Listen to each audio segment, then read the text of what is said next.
Hey, my people, brothers, sisters, friends all over the world. Another blessed day from your brother Emmanuel Oni, reaching you from Lagos, Nigeria, through the platform of Niger Watch. This is another day for matters arising, another morning, fully packed morning for matters arising. As we promise, every morning we are going to be giving you dosage of what you need to be entertained, informed, and educative. So we are here this morning again with my brother Stephen Iriamato to give you all you need to know about Nigeria and the world at large. So as we do that, we hope that you get prepared, seated with your phone, with whatever device you are using, and get a cup of coffee or juice or wine to make yourself happy and busy as you follow us for today to know wetin dey happen for the world and Nigeria today. So we are about to start. I hope before we start in the next few seconds, I appeal to you to please encourage your brothers, sisters, friends around the world to subscribe to Niger Watch channels, to follow us, follow our video, like our video, and press the automatic button so that once we start like this, you will get notification and you will know say we are on, we are here to serve you and to inform you, to educate you and entertain you. So before we start, make I introduce my brother, my friend, my leader, human Stephen, the mouthpiece of Edo diaspora. My brother, good morning, welcome. Yeah, good morning, everyone. This is me, your brother, your friend, Emmanuel Stephen, on the show today with my brother, Emmanuel Sars Oni. And this morning we are here to give you the dose as we normally do. Please, if you are here for the first time, try to follow us, Matter Rising with Emmanuel Stephen or United States of Nigeria. Or if you're watching us on YouTube, please kindly follow us on Niger Watch YouTube. Just click on the subscription button, then press the notification button. Give us some thumbs up as the show begins. Thank you guys and have a very good and a pleasant week ahead. My people, we don't start again today, and we hope to be able to entertain and educate you. The first on the list this morning, where we want to talk about, I feel say it is important to let you know about COVID-19 for Nigeria. Uh, as at uh, as at this morning, uh, as at yesterday, uh, excuse me, just a minute. What is this now?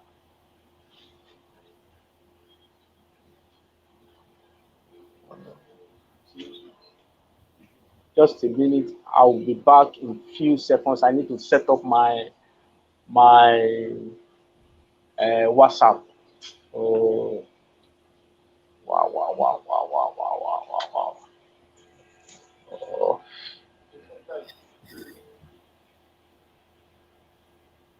You can take yourself down, take yourself to the backstage, then you can fix your this thing there.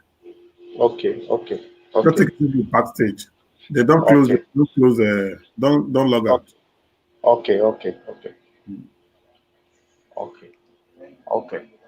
Uh, I will be back in the next few seconds.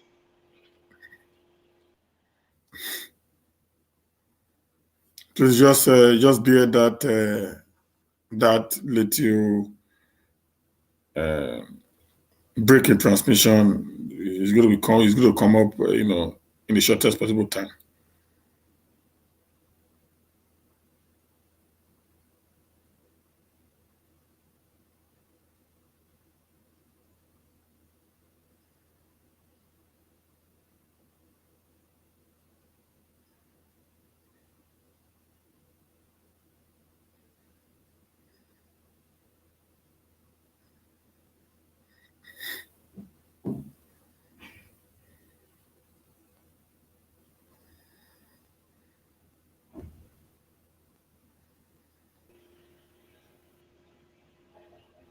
My people, very sorry for that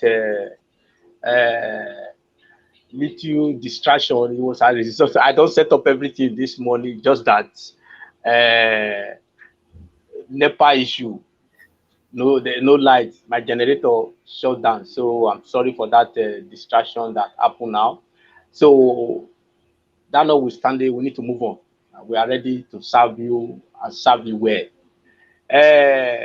Nigeria, I just feel I should let you in on the situation of COVID-19 in Nigeria this morning. So as at yesterday, NDDC, that's Nigeria, the agency when it dey in charge of COVID-19 for Nigeria, don talk say the death toll of has hit 1,358 as cases exceed 100,000. That means people when it don't die since when COVID-19 start for last year for Nigeria na 1,358, and we don't cross now we cross 100,000 numbers for the whole people when they don't test, when they don't get COVID. That na the one when they test to, we don't know about the ones when they no test. So this is the official one. So let me go through the news item. Nigeria has recorded 1,358 COVID-19 deaths, even as case of the coronavirus now exceed 100,000. This is according to the latest figure by the Nigeria Center for Disease Control (NCDC). The NCDC report that total of 100,087 COVID-19 cases have been recorded in the country so far. The health agency also stated that out of the total of 100,087 COVID-19 cases, 80,030 patients have been discharged. According to the NCDC, there are currently 18,699 active cases, with Lagos and FCT having 6,858 and 5,563 respectively. Death toll from the NCDC website also revealed that the country recorded 124 new cases in 16 states and the Federal Capital Territory on January 10th, 2020. So that is yesterday now. The total number of cases when they test yesterday, when they discover yesterday now, 1,024 new cases in 16 states of the federation. And the active the Lagos State Government active agents plan says disease not hoax. So now for the breakdown of different states, Lagos State get 653 cases yesterday. Plateau na be second, 63. Benue 40, which is 10, 48. Zamfara 45. FCT 42. Rivers 20. No, 27. Rivers 27. Ondo 26. For Ondo, Adamawa 26. Kaduna 22. Edo 18. Ogun 16. Imo 12. Kano 9. Yobe 6. Ekiti 5. Jigawa 4. Osun 2. So that na the case of yesterday. So na that one be the situation for COVID-19 for Nigeria.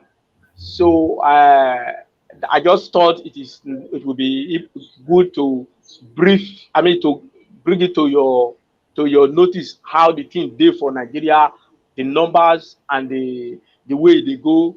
But we don't know how many they test, because the thing not they tell us how many they test on a daily basis. These are ways when they're supposed to make the whole thing transparent. So far for Nigeria, we have crossed 100,000. We just crossed 100,000, which is not so bad if you really compare them to the other part of the of the world. But the problem when we get when it don't make us too day that's not making us to be too happy about it is because we don't know the number of tests. I think personally that they are not testing enough. They are not testing enough. Maybe that is why our number are low. Maybe. But whatever, however, it is important, that is why I bring it up this morning. Now we need to go to the next item on the list they gave this morning. You still have to do with COVID-19 tests, 7 days isolation. This one have to do with uh, guidelines, new guidelines for when the federal government just bring up for COVID-19. Now be this one when I want let you know. So especially for our diaspora brothers and sisters, it's good for you to know if maybe you want to come Nigeria, you know the new guidelines that the federal government has brought up. And for where before I move forward, Oga Eriamato, what you get to make you chook my put for that first one when I for about the test, whether we the test, whether the number is good or it's encouraging or it's not encouraging. Make you chook my put for that one before we move forward. The issue is just that while most Nigerians are quite a little bit not satisfied with the COVID-19 issue, it's just because of the way and manner the government is handling it. Yeah. Like now in developed world today, practically everything has been closed down. Partially in a way that you don't get crowd, gathering together in one place anymore. And all that and that. Like here in Sweden, it has now become a 10 meters square shop. Only one person is allowed to enter one at a time. Okay. Wow. But in Nigeria today, they are still asking us to go and do NIN, where all of us are being clustered together like sardine. So they really make a lot of people to start asking, are we really being truthful to ourselves? Or are we just trying to play in the mind of the people? I think that is one of the reasons why people are not actually believing this number that they are giving. In terms of how many people they have actually tested, I think they just tested about a million persons, if I'm not mistaken, or few numbers less than a million. They don't have the capability to do any of these ones also. That's another issue that we also need to, bring to the border of what is happening in Nigeria. So it's quite unfortunate anyway that things are now have deteriorated to this level that we cannot be able to explain, anymore. But we just hope and believe that the government would start doing the needful in order to change the narratives and make Nigeria a more better place and more secure place to be, so that they don't just come around every day and make rules and break the rules by themselves. You know what I'm saying? Now that's my problem. Yeah. Very well. When you make rules, you don't make rules today, tomorrow you break the rules by yourself just because you just know that By yourself. you have the ability to do that. It's not the right way to go. I think I went for that answer. That is a very sad part of the entire story for this year, starting from last year, December, that a country at a time when the whole world is fighting a pandemic that is ravaging the world, that is killing people, is when our government now decide to push us out to go and be doing one thing that we are supposed to do like 30 years ago. We not do it. If in the past 30 years we were due for these things, we not fit do it. And because this time COVID-19 can't come up. How sensible it is for you as a responsible government to now push your people and say, now inside COVID-19 you can't go to do something that you have not been able to do for the past 30 years, that we are due for over 30 years. So it's a bit unimaginable, senseless, and unthinkable for any government to do. That is the truth of the matter. But we are in for it. We are there. They are pushing us. We pray that God will help them to take the right decision. Because the next item one we want go now have to do with the and after, okay, we will still come to that NIN number thing. It's still there among the news item. As we move forward, we will see the stage when we do for the NIN something when it will give us problem. So make we go for the next item, which is have to do with the new guidelines for people when they travel from abroad to Nigeria and who they come up for Nigeria.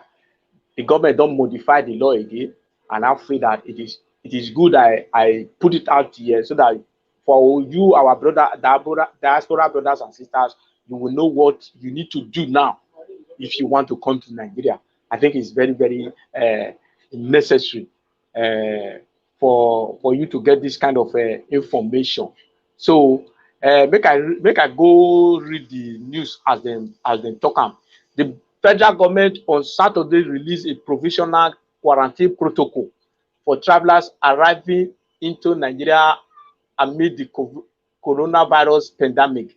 Nigeria, currently battling the pandemic second wave, crossed the 100,000 mark for COVID-19 infections late Sunday, according to the Nigeria Center for Disease Control. With more cases expected to be imported from abroad, the federal government is seeking to tighten the nation's border.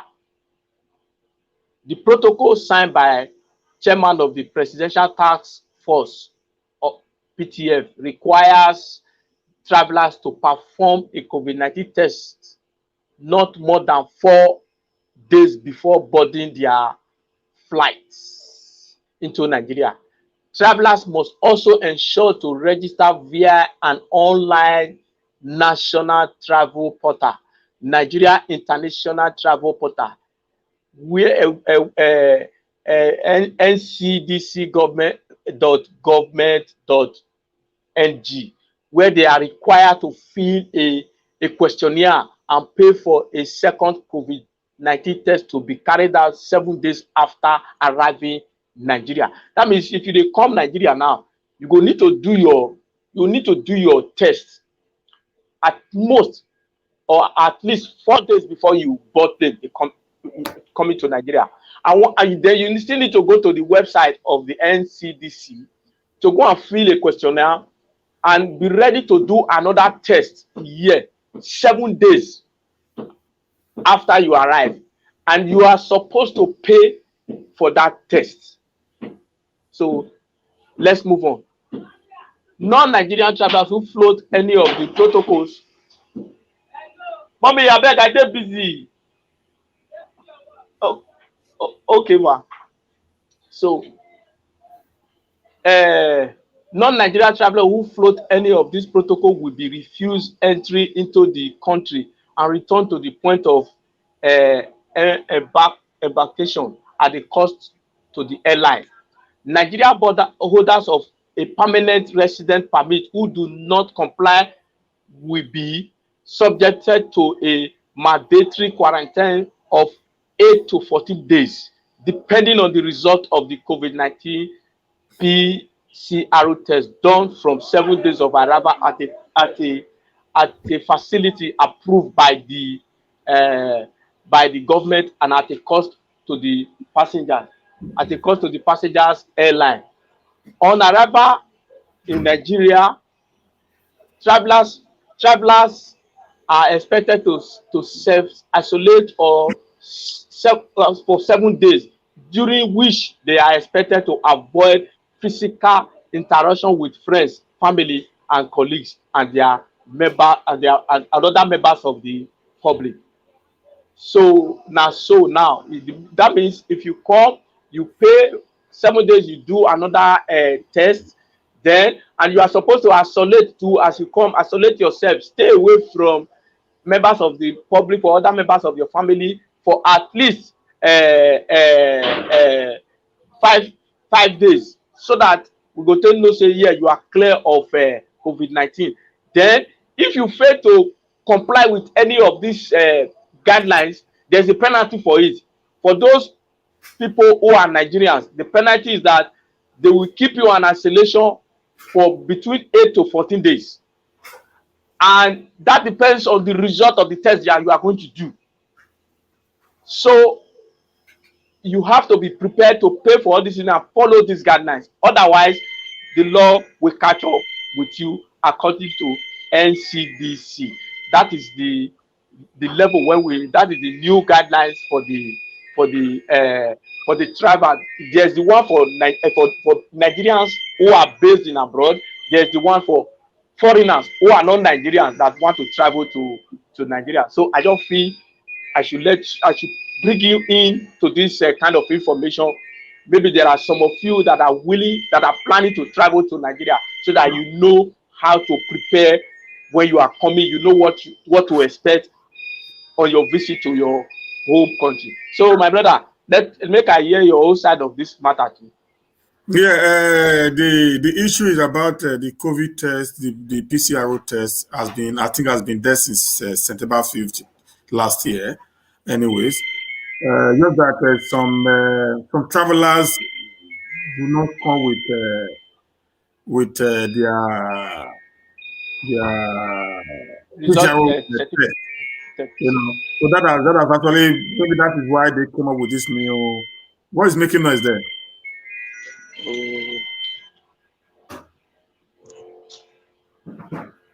You know, I think that's why they came up with this new guideline. So guys, if you are traveling to Nigeria, it is very important. It is very, very important, not for the Nigerian government, but for your own personal safety and the safety of the loved ones and people around you, that you do a COVID-19 PCR test.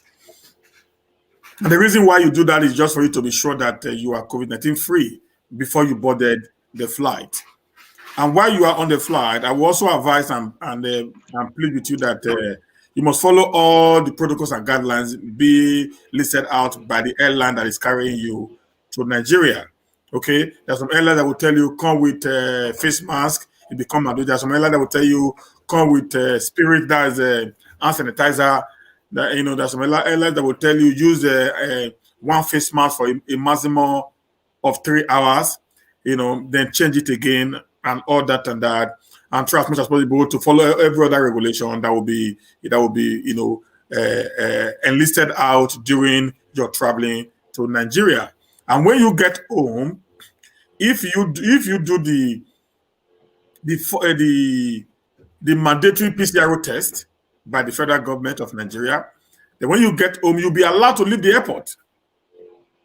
Yeah, you'll be allowed to leave the airport because you already had a test that says you are COVID-19 negative. Negative. So with your PCR test, PCR certificate, which you are going to check to see the authentication, and you'll be allowed to leave the airport. Now, when you leave the airport, it is also very important, not even like someone should tell you, it's for the safety of your family, your loved ones, maybe your wife, your children if they are home, your mother, who's an aging mother, and all that you get yourself isolated. Can pick up a cheap hotel in town if you are not financially buoyant for that mandatory 7 days. So that you doing that, you have to save yourself and also save other people that are around you. Somebody going to say, but I did a COVID-19 test 4 days or 3 days before I traveled, and I was free. Then why should I now have to do another COVID-19 test again? So, guys, you know the reason why? The reason is this: why you did your COVID-19 test and you boarded a cab to the airport. While you were trying to get into the car, you use your hand to open the door of the car. You touch a lot of surfaces in the car. Within that time, you can get in contact with some COVID-19 viruses that have been, spread around by coughing, sneezing, whatever way. Or while you get to the airport, you also touch a lot of things. While in the airport, we can't do away with all this. These are facts of the matter. So that can also makes you to get in contact with the COVID-19. Okay, guys? So that's why when you get home, having been negative from your Your departure base. base or country, then you need to isolate yourself for another 7 days so that your family will not be at a risk. People say the COVID-19 is a scam. Guys, it is not a scam. Scam at all. Yeah, we can say it is a scam because it was a pandemic. I will accept that. Okay, I'm going to use the word pandemic, not pandemic. Okay. I didn't plan them. It was planned. I will accept that. But to say the virus itself does not exist is one thing that I will not subscribe to. It does exist. At least two of my friends here in this country had passed through that horrible experience. One of them is my very close friend. We've known last 9 to 10 years. He went through that thing. Okay, it is real. There is a virus, but what I do not subscribe to is that the virus came on its own. That's why I call it Oh, a pandemic. pandemic, yeah. It was Very planned by correct. some people, but the virus actually do exist. So don't play with it. I said it's a scam that never existed and all that and that. It does exist, and also it is not a so a death. It's not a death sentence. Death sentence. If you do not have some level of health issues, okay, guys. So that is just all I have to say on that. Please get your PCR test before you travel. And when you get to Nigeria, also try to isolate yourself for a minimum of 7 days. So when you're leaving your country of base, prepare for it. Prepare extra cost for your stay. So you don't have a direct contact with your family members. Because you cannot stay home. The family member will not come, it's not possible. So you're going to get yourself isolated, stay somewhere that is completely free from this temptation of getting acquainted with family members. Thank you guys. Thank you so much, my brother. That was a very good one. No, there's no better way to explain it, and there's no you are in the best position to really advise people for that kind for to do those kind of to follow those kind of guidelines that have been put out there by the federal government of Nigeria. So we'll move to the next item now. It's equally related, one way or the other. Uh, FG review June 18 school resumption dates. Yes, as you all know, our children have been in on at home for the past 9 months to 10 months as a result of a strike, and that's for the university. Then for the December, secondary and primary, December they went for a normal December break, and they were supposed to resume on the 4th of December, but I mean on the 4th of January, but because of this pandemic issue, they could not resume. Uh, so they now postponed their resumption to on the 18th of January. That was supposed to be the date now. But what they are not telling us again now is that they are going to review that date again to decide whether they will resume on the 18th or again for school. That is the latest from that end now. And the school, let me go into the news and read what they are trying to say. FG to review June 18 school resumption dates. FG to resume June 18 school resumption date.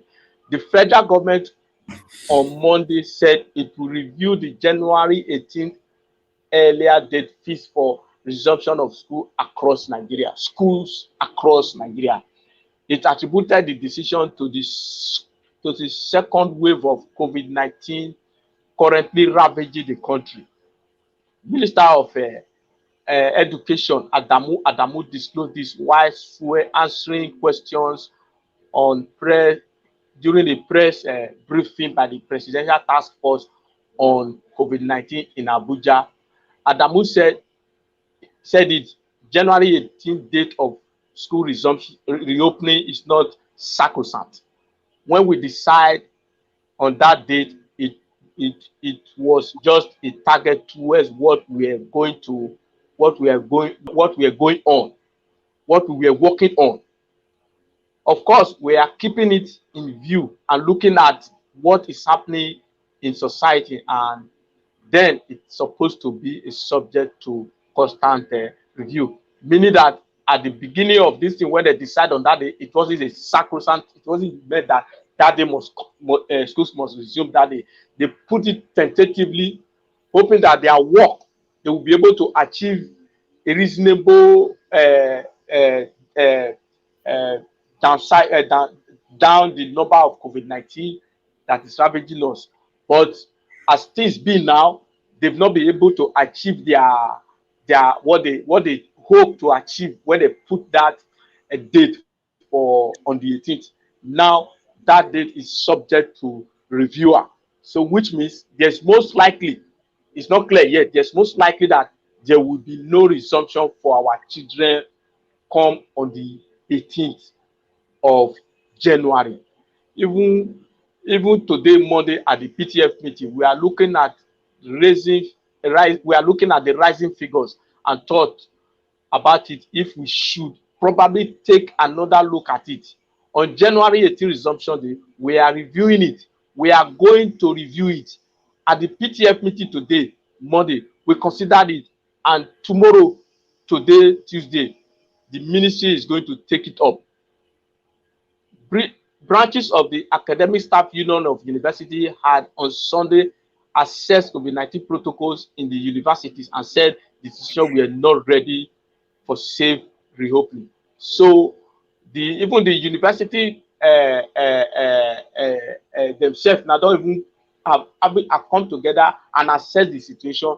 They are looking at see that the university will not still resume on the 18th, because all the schools, both primary, secondary, university, were supposed to resume by 18th of January. So, but from the look of things, they might not resume that day. The chapter of the union, in a separate interview with the Punch, commented on the directive of the National University Commission that university could resume on January 8th, but must adhere to COVID-19 protocol in hostels and lecture halls. ASU said, though its members were ready to start work, the government are not to put pressure in place for self-reopening of the school. ASU concern came amid coronavirus cases and deaths, which rose to 99,63 and 135 respectively on Saturday. The union chairman at the Obafemi Awolowo University, Osun State, Dr. Adiola Egbaidokun, in an interview with one of our correspondents, said classroom and hostel situation in university did not in any way conform with COVID-19 protocol. Egbaidokun further said no preparation has been made so far for the safe reopening of university and urged parents to insist on safety before reopening of school. So what the ASU and the lecturers are saying in essence is that the schools are not prepared to adhere to the safety protocol for schools in Nigeria. The government have not done anything towards that. The schools have not done anything. So they will not risk the life of themselves, the lecturer, and the life of the student simply because they want to open and start lecture. So that is the area the the lecturers are looking at it from. So which means if you put PTF, Minister of Education, and also together now, if you put them side by side, they are speaking almost the same thing. They are not ready for school resumption. So let's hope that within the shortest possible time, they will be able to put themselves together and come up with modalities, a proper day that will resume school, our children will resume school, or put in place protocols that will help to salvage the situation instead of just keeping our children at home without without sight of when they are going to resume for academic session. My brother, I want you to look at it, see our own problem for here as we dey suffer now. Since this COVID-19 started last year, our schools have never been the same again. We have not been able to actually do anything. And is it like that in your place where you are? The problem with Nigeria is they are very unserious set of people. You know, Nigerian government are very, very unserious.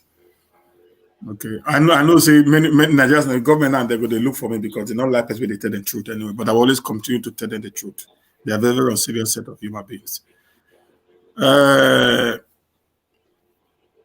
People like there's some people in Edo State today who talks down on the government of Edo State for what he had done in the educational sector in Edo. I think this is a leave they're supposed to have actually follow right now. The e-learning is what is happening in the developed world today. The e-learning system. The COVID-19 never affected schooling in Western world. They are operating on the e-learning. So if you are between the age of I think 15 and upward. 15 and upward is e-learning. It's e-learning they do. They sit home, they get classes from home. The one we call Edo Best model. That's what they do. That's what they do. Because you can't. Mean that's what they do in Edo, or this is what you do in where you the Edo Best system that Obaseki introduced to the primary school is what they do here from for the secondary and university. They don't call it university. You know, whereby the children sit home with their computers and their lecturer is teaching, just the way we are here now. It's a Zoom class. A Zoom that can take up to 5,000 students at a blow. Everybody will sit in the comfort of their home. The teacher will sit in the class and the Zoom, they will see the teacher teaching just the way both of us are actually interacting now. So no difference, nothing whatsoever.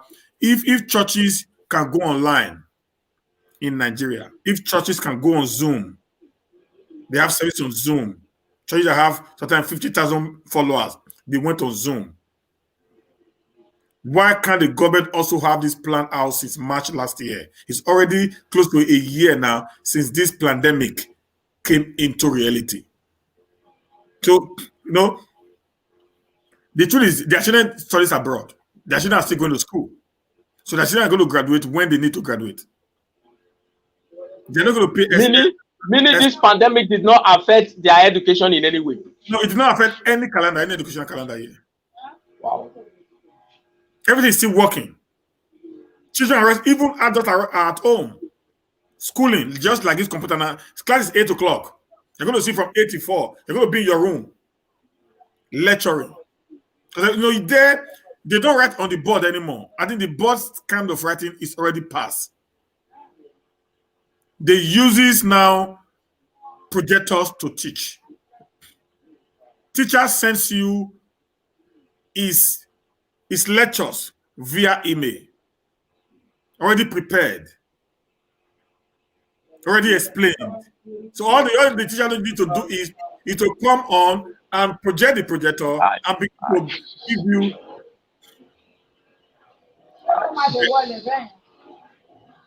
What is it? My generator. Oh, my generator.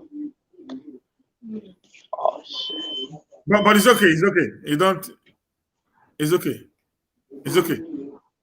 It's okay. So because the day is getting better. The day is getting better. So now everything will be clearer. So what I expect the government to have done since then is to have a how this. to resume or return back to school, either through e-learning or a direct support. Another problem is when they are always talking about lockdown, lockdown, lockdown, lockdown, lockdown. Did you not actually put the children in their plans? That's a question. Okay. If that's actually want to strike, and they're saying that the children who would have gone back to school, even if actually right? We don't have a government. We actually have a set of people who just want to lead for their personal interest, of their immediate family and friends. Okay. So the truth is that you asked a question during your analysis. You said, do they really put children, these children on plan? Nigeria don't plan. That's the truth of the matter. Nigerian leaders don't plan. We just do things. Maybe at times, if we are lucky, we copy from another part of the world what they are doing. Like in the case of this COVID-19 now, okay, COVID-19, other countries are doing lockdown, other countries are doing tests. So we just copy and move on. We don't plan anything of our own. That is the truth of the matter. Before we go to the next one, somebody said here that many people don't have computer in Nigeria. Listen, guys, in Sweden where I live in, government provide computer for the children from the age of 9. From the age of 9, they give them pad, at least iPad.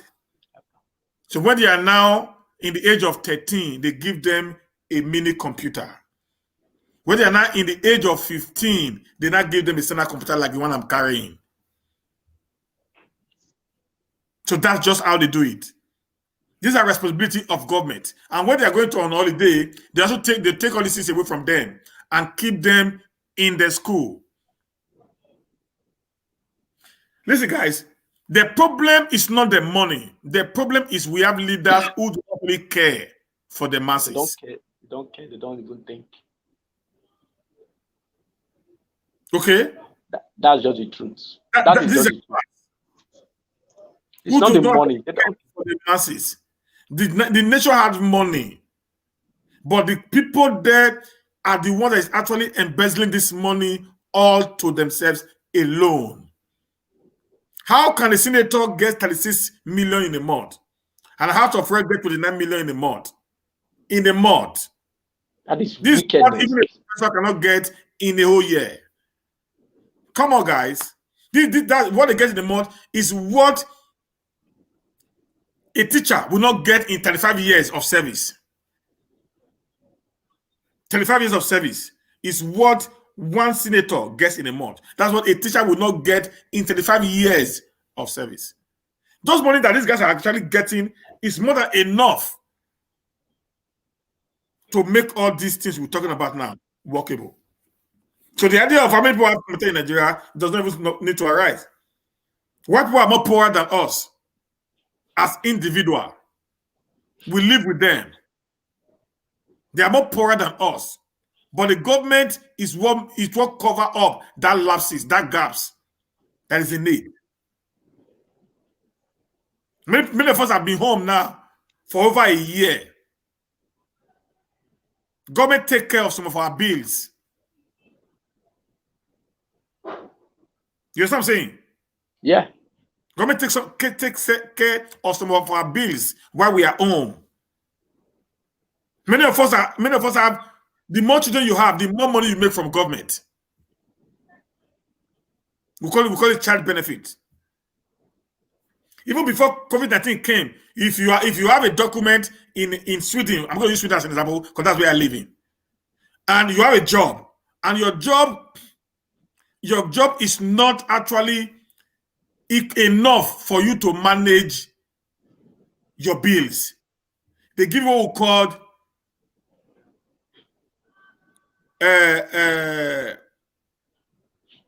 booster bedrug. Booster bedrug is apartment subsidy. Okay? Or a perfect benefit, where the government will not calculate your bill, calculate how much you receive in a month, and I said, okay, because of the way the things are now, we're going to give you maybe 300 euro more to be able to pay your bill. Okay? So shouldn't when you call richness, should not reach Nigeria in any way. At all, They in any way. Can never. It's not only done. tax to take off their people. So the idea of, brother, I see every comment when they come up here. Thank you very much. You guys are speaking the gospel too much waste. Too much waste. The government is not ready to cut waste. They prefer to enrich themselves so that they will be able to oppress those that don't have. That is the reason. Because I don't know why. How can somebody be controlling billions of naira in just one lifetime? You just want to have the whole of the state to yourself, while others live in abject poverty. So it's a very big problem that we have, a situation that we have. I don't know the kind of God that created us.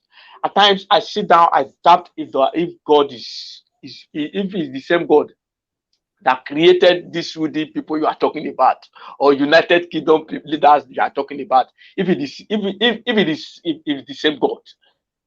I have reasons. I think of this. I say I'm not sure. So it's a very big problem. The situation we are facing, our children are facing now, is that they are most likely, especially the university student, they are most likely going to lose 1 year, one session from their education. Nothing is happening educationally. Nothing. I don't know, and the government is not coming up with any idea to really salvage the situation. because they don't care, okay? That's They what don't care. their children They are don't schooling. care.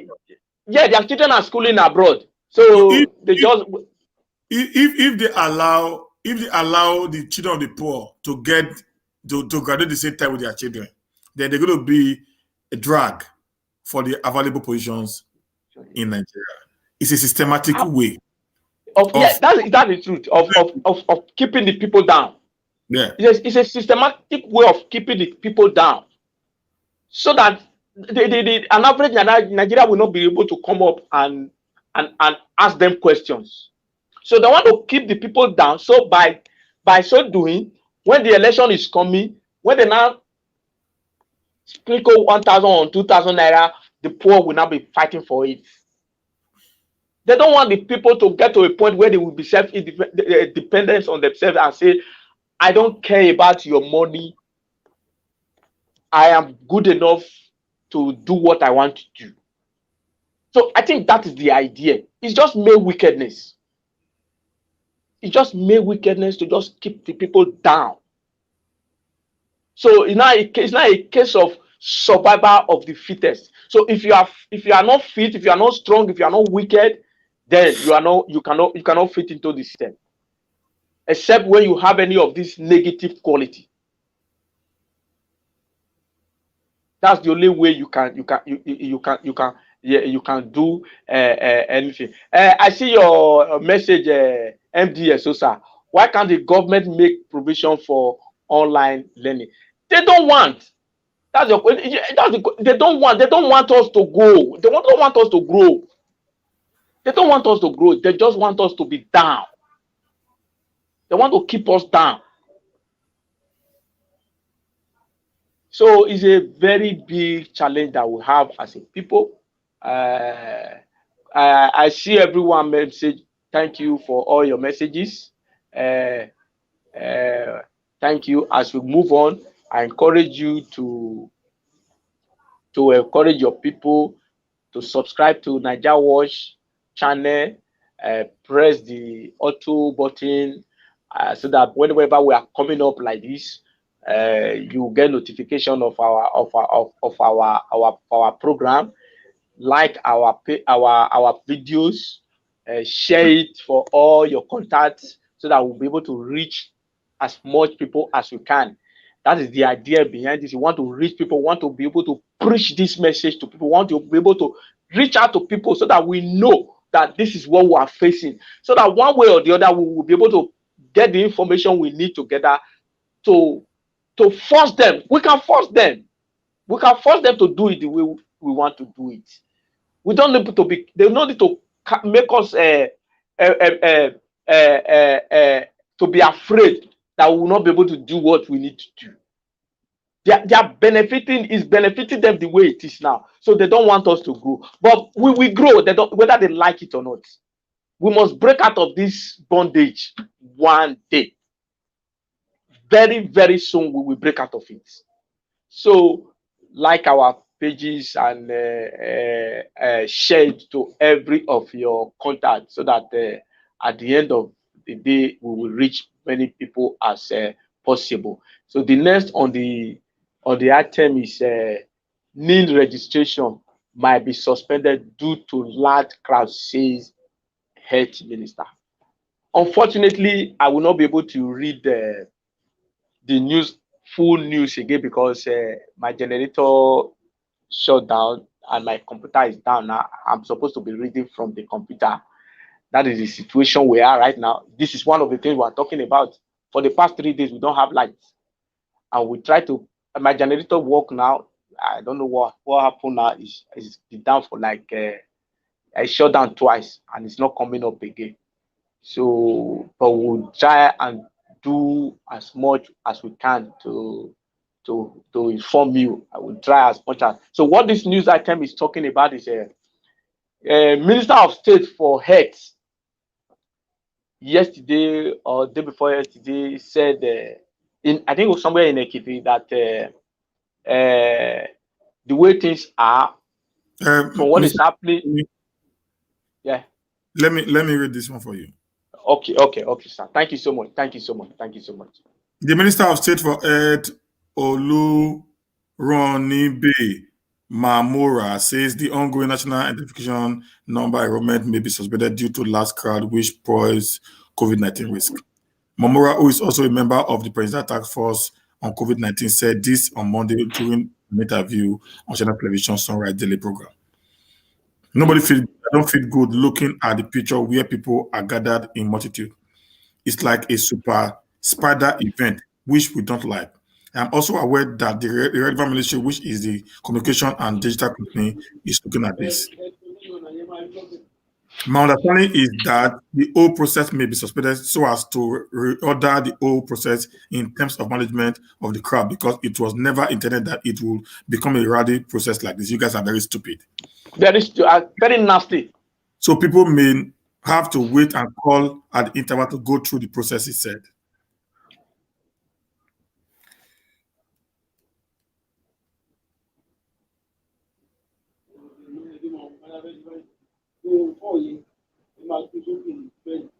So you see, somebody said, okay, go on. We have a duty as government to ensure that people are protected. We also have a duty to ensure people comply within the limit of what is good for the society at large, the health minister said. Dozens of people have continued to gather at NIMC office across the country to register for their NIN number. The crowd defied the surge in COVID-19 infection in the country and have struggled on long queue at NIN office in the national capital, Abuja, Lagos, Katsina, ADC. The Minister of Communication and Digital Economy, Issa Patamini, in a reaction, blamed Nigeria for flouting COVID-19 protocols while participating in NIN registration. This man not well. You know, can you imagine? Can you imagine, my brother? For each Nigerian to complete the registration. End of quote. So maybe you can imagine what the minister is. This same minister that walked out of the staff when they were to had a meeting with him when they went on strike. You can imagine why would he? Let's speak pidgin. Why you not go fit talk this kind of thing? After that rubbish, he's still in office. So why you not go put the blame on Nigerians? Why? When nothing is being done, everybody do things in impunity. That singular act alone supposed to make him don't come up from that position, but he's still there. So why you not go come up blah blah blah, make it blah blah, tell us say that Nigeria be the problem? You make people what something you have not been able to do for the past 4 years that you have been doing it, you did not finish it. You now force people to go and do it in 3 weeks, and you expect to get results. And in the midst of COVID-19. I brother, I beg chook my tooth for the matter if there's anything what you want. The truth of the matter is this. Like I said, our people don't care about you and I.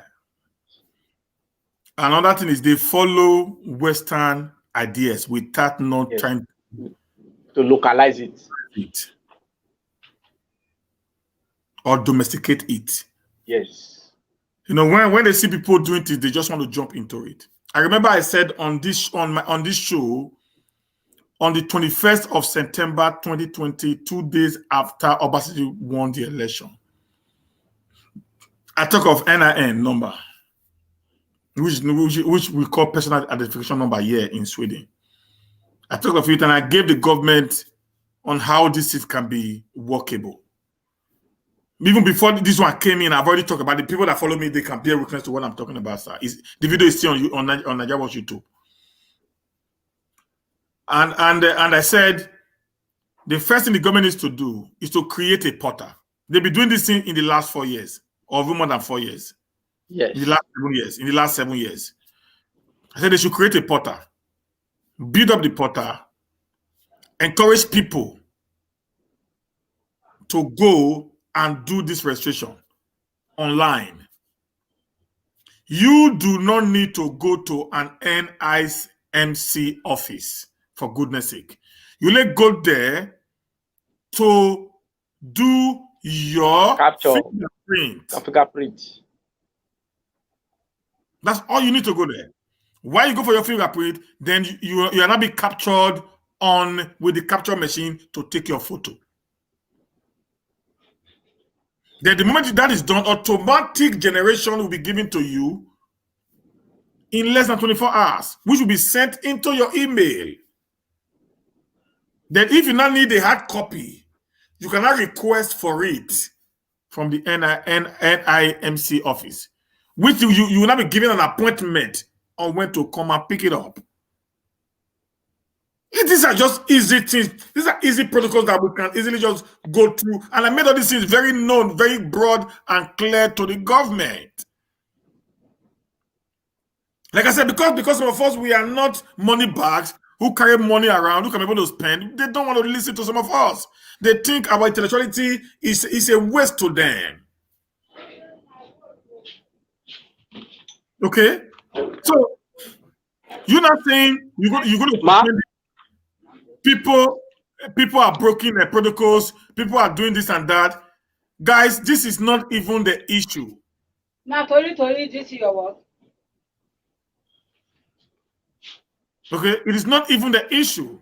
When you get people an ultimatum of 6 weeks, no, of 2 weeks, they extended to 6 weeks of over 100 million Nigerians to get themselves registered, or they'll be blocked out from telecommunication, from communicating with their people. What do you expect? And secondly, I said before, we have the national ID card. What was in the national ID card? How were they being able to capture everyone into the national ID card? Now we came with the BVN. I've also asked on this show my moderator, what was the modalities of generating a BVN? I think that was just targeted on the account, to secure your account. Yeah, because secure your account, that's the same work with which an NIN number does. So what they would have done is to use your BVN now to not generate your NIN number. They are doing that. That is how I got my own. Now, That is but how I got my. it's only for people that has 222 and 221. No, what if you want to? That is they are doing that. I generated my NIN number through my BVN. I have never registered for national identity card, whether in 2003 or No, let me tell you something. Those people who actually did their BVN in 2014, gets the 222 or 221 code at the end of their BVN number. I'm telling you yes. fact. And then those ones people who get 222 and 221 code at the end of their BVN, we get an automatic NIN number. Yes. There's those people who do not have those numbers, don't have an NIN number. My question is why? And number two, sir, having them knowing where that you, Emmanuel Sasoni, had an NIN number, why did they have to keep it away till this time? I don't know. That is the question. That's a big question. NIN number the very moment you have a BVN, because it is the NIN number that generates your BVN.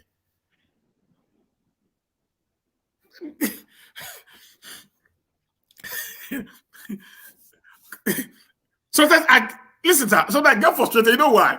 Because these guys, they make things so difficult. Yes. Easy. They make it so difficult as if you need to pass through the eyes of a needle to be able to achieve some things. Yes. It's crazy. That's just my problem, guy, sir.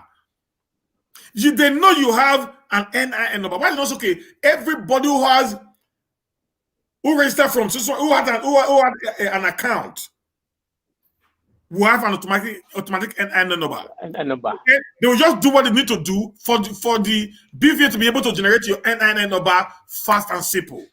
That reduces the stress many people are passing through today.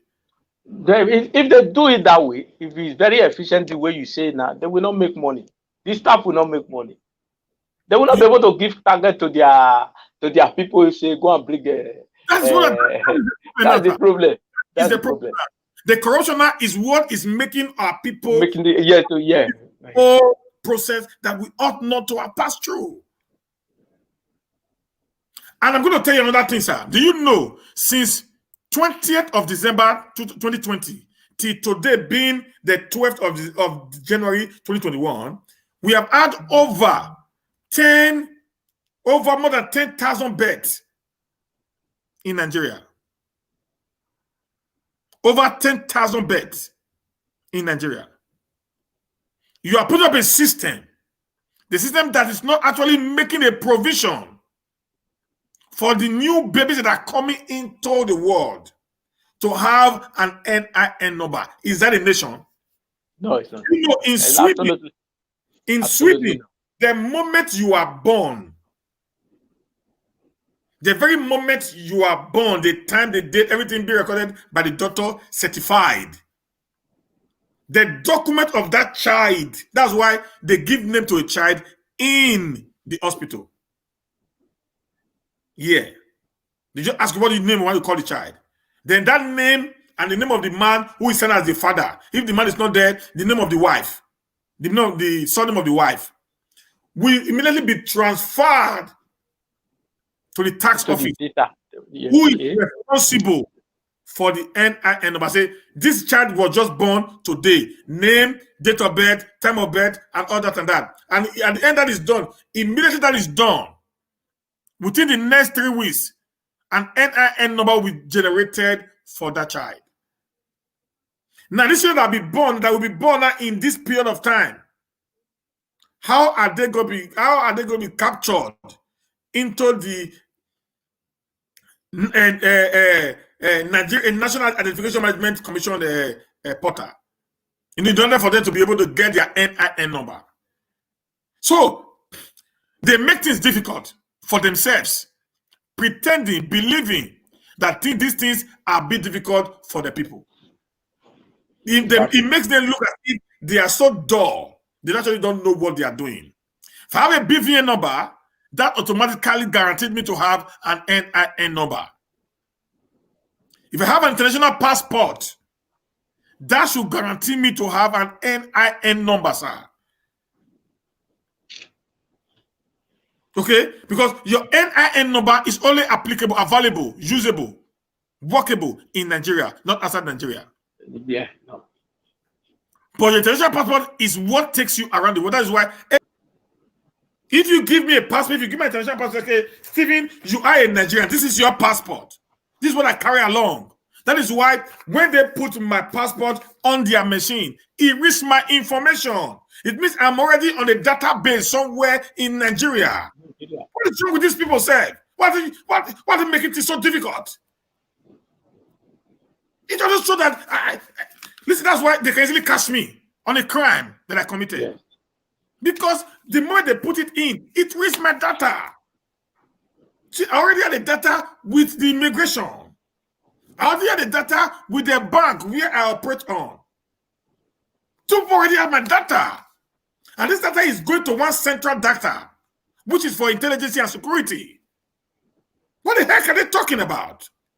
We're talking about to protect your money. It's going to protect your money. They actually bring out BVN because of fraud, sir.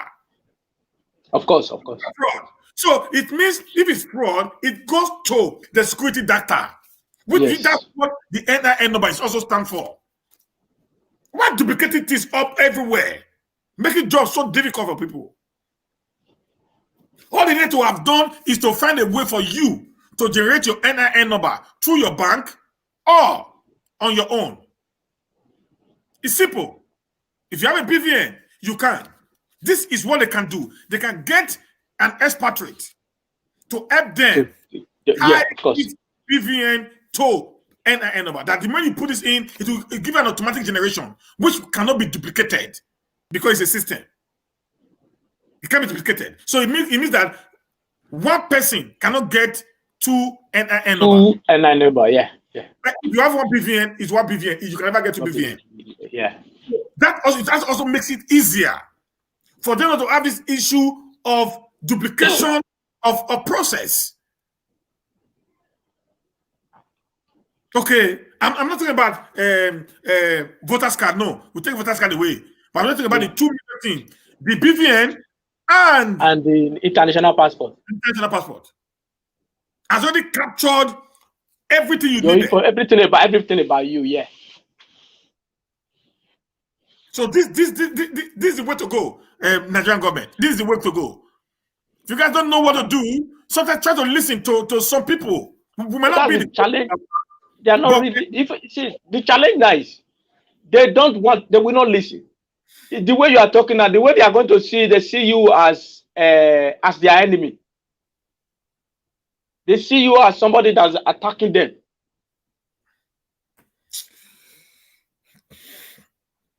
They see you as somebody that's attacking. Go and look at Lagos COVID-19 center, sir. The way people are battling for their lives. You say you try to protect them. You are spending billions, trillions of naira. Yet you are also the one that's also making them. Even in the first place, why will you even come with this kind of idea?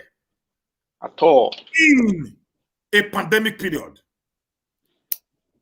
If you feel that does not make any sense. If you feel that the insecurity is instead becoming alarming, why not ask the network operators to block every line that is not registered? Yes. In the first place, why are some lines still working when they're not registered? Why putting the mistakes, the shortfalls of the operators on the people?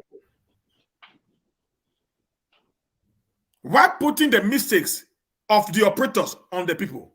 That's my question. That's the way we do. They transfer their mistake onto you. Yeah.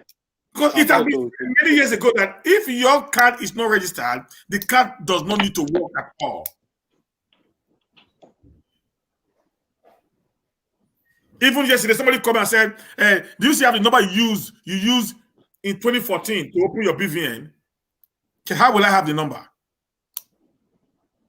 How will I have the number? When did we start retrieving number in Nigeria? When?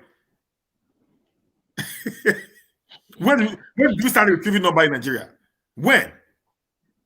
If my phone is stolen, what will I do? How will I have the number? Here in Europe, they don't tie anything to your telephone number. Oh. No, everything you do, the moment you register your number with a telecommunication company, all your information goes into that number directly. Any number. Any number. Just for you to go to a telecommunication company, register that number to your name. That ends it. So the government needs to start making some level of provisions, upgrading their workability for the people. Not being analog and at the same time want to be digital. It doesn't work like that. You have to take one part. How can you tell me that if I don't have the number I use in registering my account in 2014, if that's when I registered, that is 2014 to 9. How many years now? That's 7 years. 7 years, yes. So the purpose of me having that account, that number, again, is very slim. That's true, sir. There's no way you can tell me that I can have. I'm not sure that the number you have 7 years ago is the number you have now. Is it the number that's what we do here. That's what we do here. You see? My first number of 2005 is still what I use. You see? And the second one is I think around 2008 or 9. They are still what I use. You see, this is where we have a problem. If people have been tracing you since then, kidnappers have been tracing you, it's easy for them to get to you. Yeah, very well. Yeah, I can go to the network and I said, I want to change this number. They'll send me a new SIM card with a new number. So sometimes I can even pick my own number by myself. If it's available, they give it to me. Then immediately they just type all my information into it. Number. Transfer it into it. So I don't even need to hold a number all my life. Because there are things you start doing well, so that don't put your people in a very tight corner. They want to put us in tight corner. No, they deliberately put us in tight corner. It's not they deliberately put us in tight corner. No, just what else? How else can you explain this situation we are now in this name registration? It's a deliberate attempt to just put these people in a tight corner. I beg. This is what I know you know what I want to talk about. These guys are really so that they get me pissed off. Let's go to the next news. Yeah, thank you. Okay. The next news item, now sad one anyway.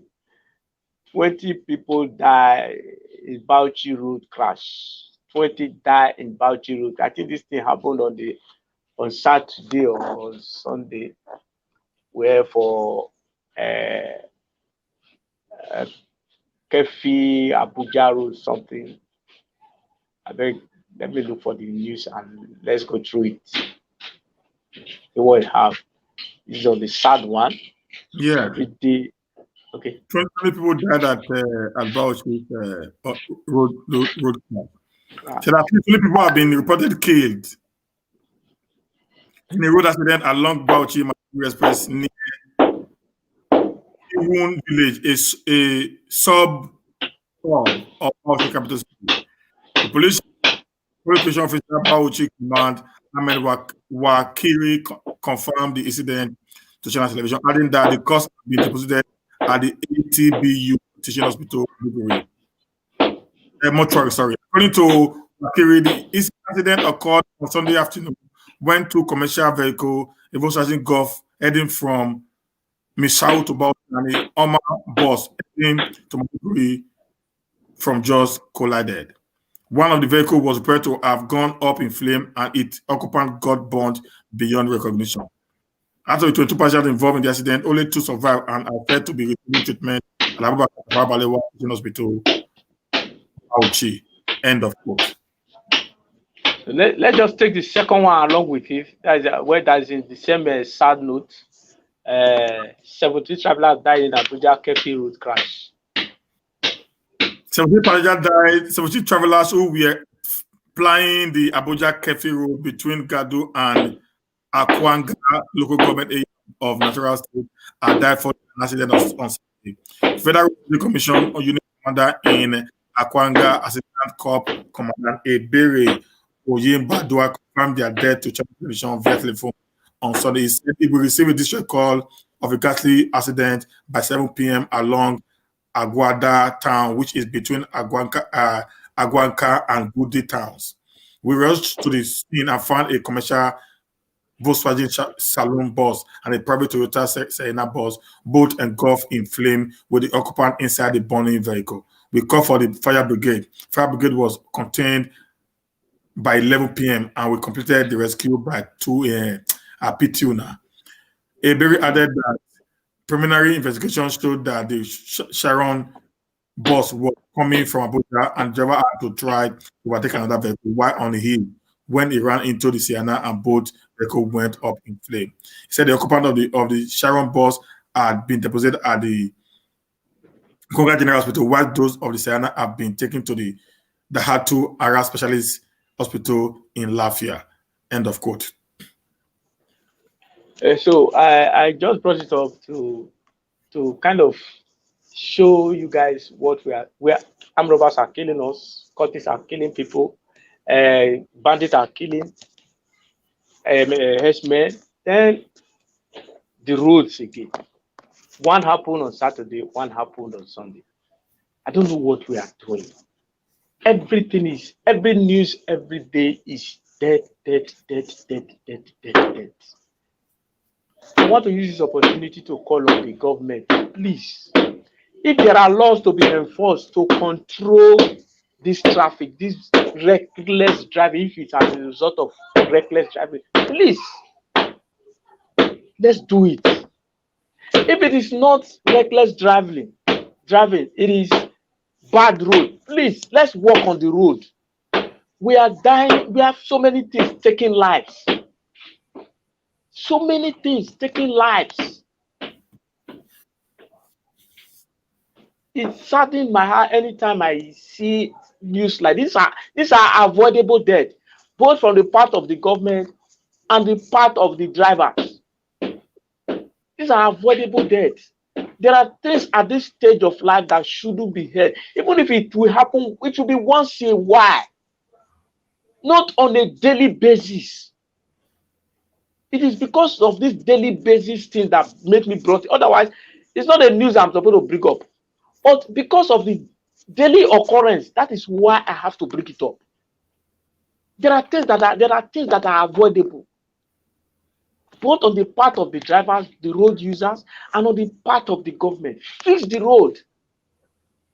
The officers of the road traffic agency, like what was it? Road Safety Commission. They should please do what they need to do to enforce the law that guides driving. If somebody commits an offense, it shouldn't be a means of exploitation or exploiting money. It should be a means of correcting what they have done by giving them the right punishment. If it is to withdraw the license, withdraw the license. If it is to suspend the license, suspend the license. Maybe somebody's a drunk drive.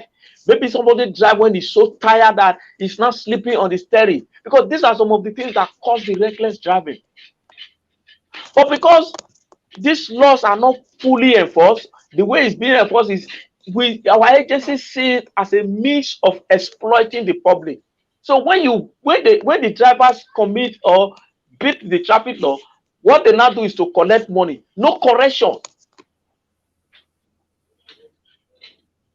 Nigerians are dying too much. So many areas are taking our life. So my brother, took man for the matter, make I see how it still be for your side. My answer, I always come on the side of the right thing. Okay. First and foremost, all the road safety officers in Nigeria, they are not road safety. They do not actually know the law. I've encountered many of them anytime I'm home. I'm going to tell you a story. Then I will speculate on that, and I will give my own advice. You know, we live in Benin. I was driving along that 530. So I was coming from Dancing Road. Okay, I was coming from Dancing Road. Now going into Oro Street. Okay, as I'm coming in, I'm the one that is taking the curve. Okay, the person coming in from Uselu, coming from Uselu Lagos Road. Mr. Man, listen now. I'm coming from Dancing Road. I was driving from Dancing Road. Okay, now the person coming from Uselu Lagos Road owns the road. So can you listen to this? Yes, I'm listening. I'm listening.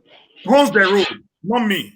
So when I get to the curve, I need to wait for the guy who is, because I'm not going around.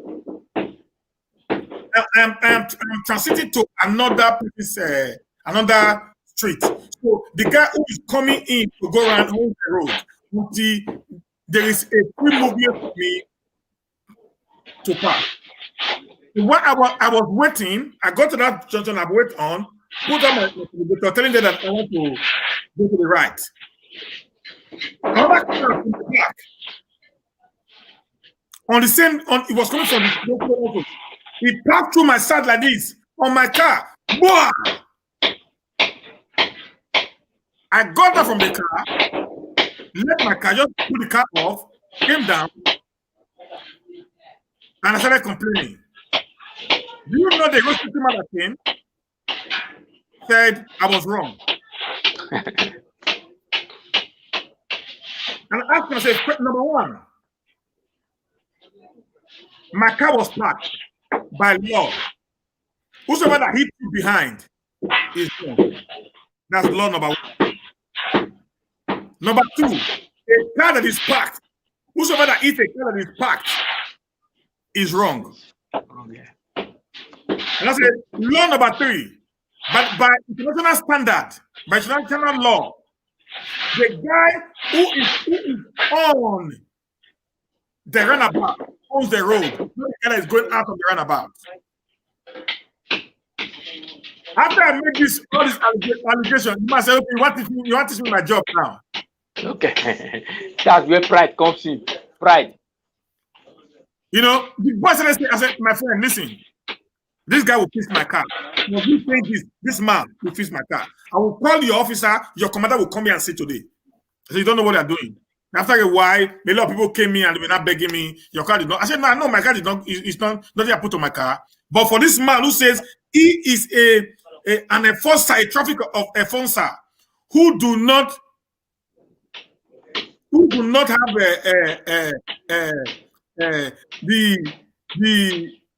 the rules on how vehicle need to work on a runabout, she's not supposed to wear this uniform. I was so mad. At the end, they begged me. I said, okay, the guy to move back. When the guy was moving back, he was snapping my car. I told him, I said, come and stay now. Who jammed me short? Who's drunk now? He's moving back, yet he's crashing my own word. Now, that means he ran into me. So, why do you have to bring that in? There are rules which we don't have in Nigeria. No Nigerian hold had an overtaking rule. I've traveled that road. No Nigerian hold had an overtaking rule. None. In every developed world, at the middle of a road, there's always a white line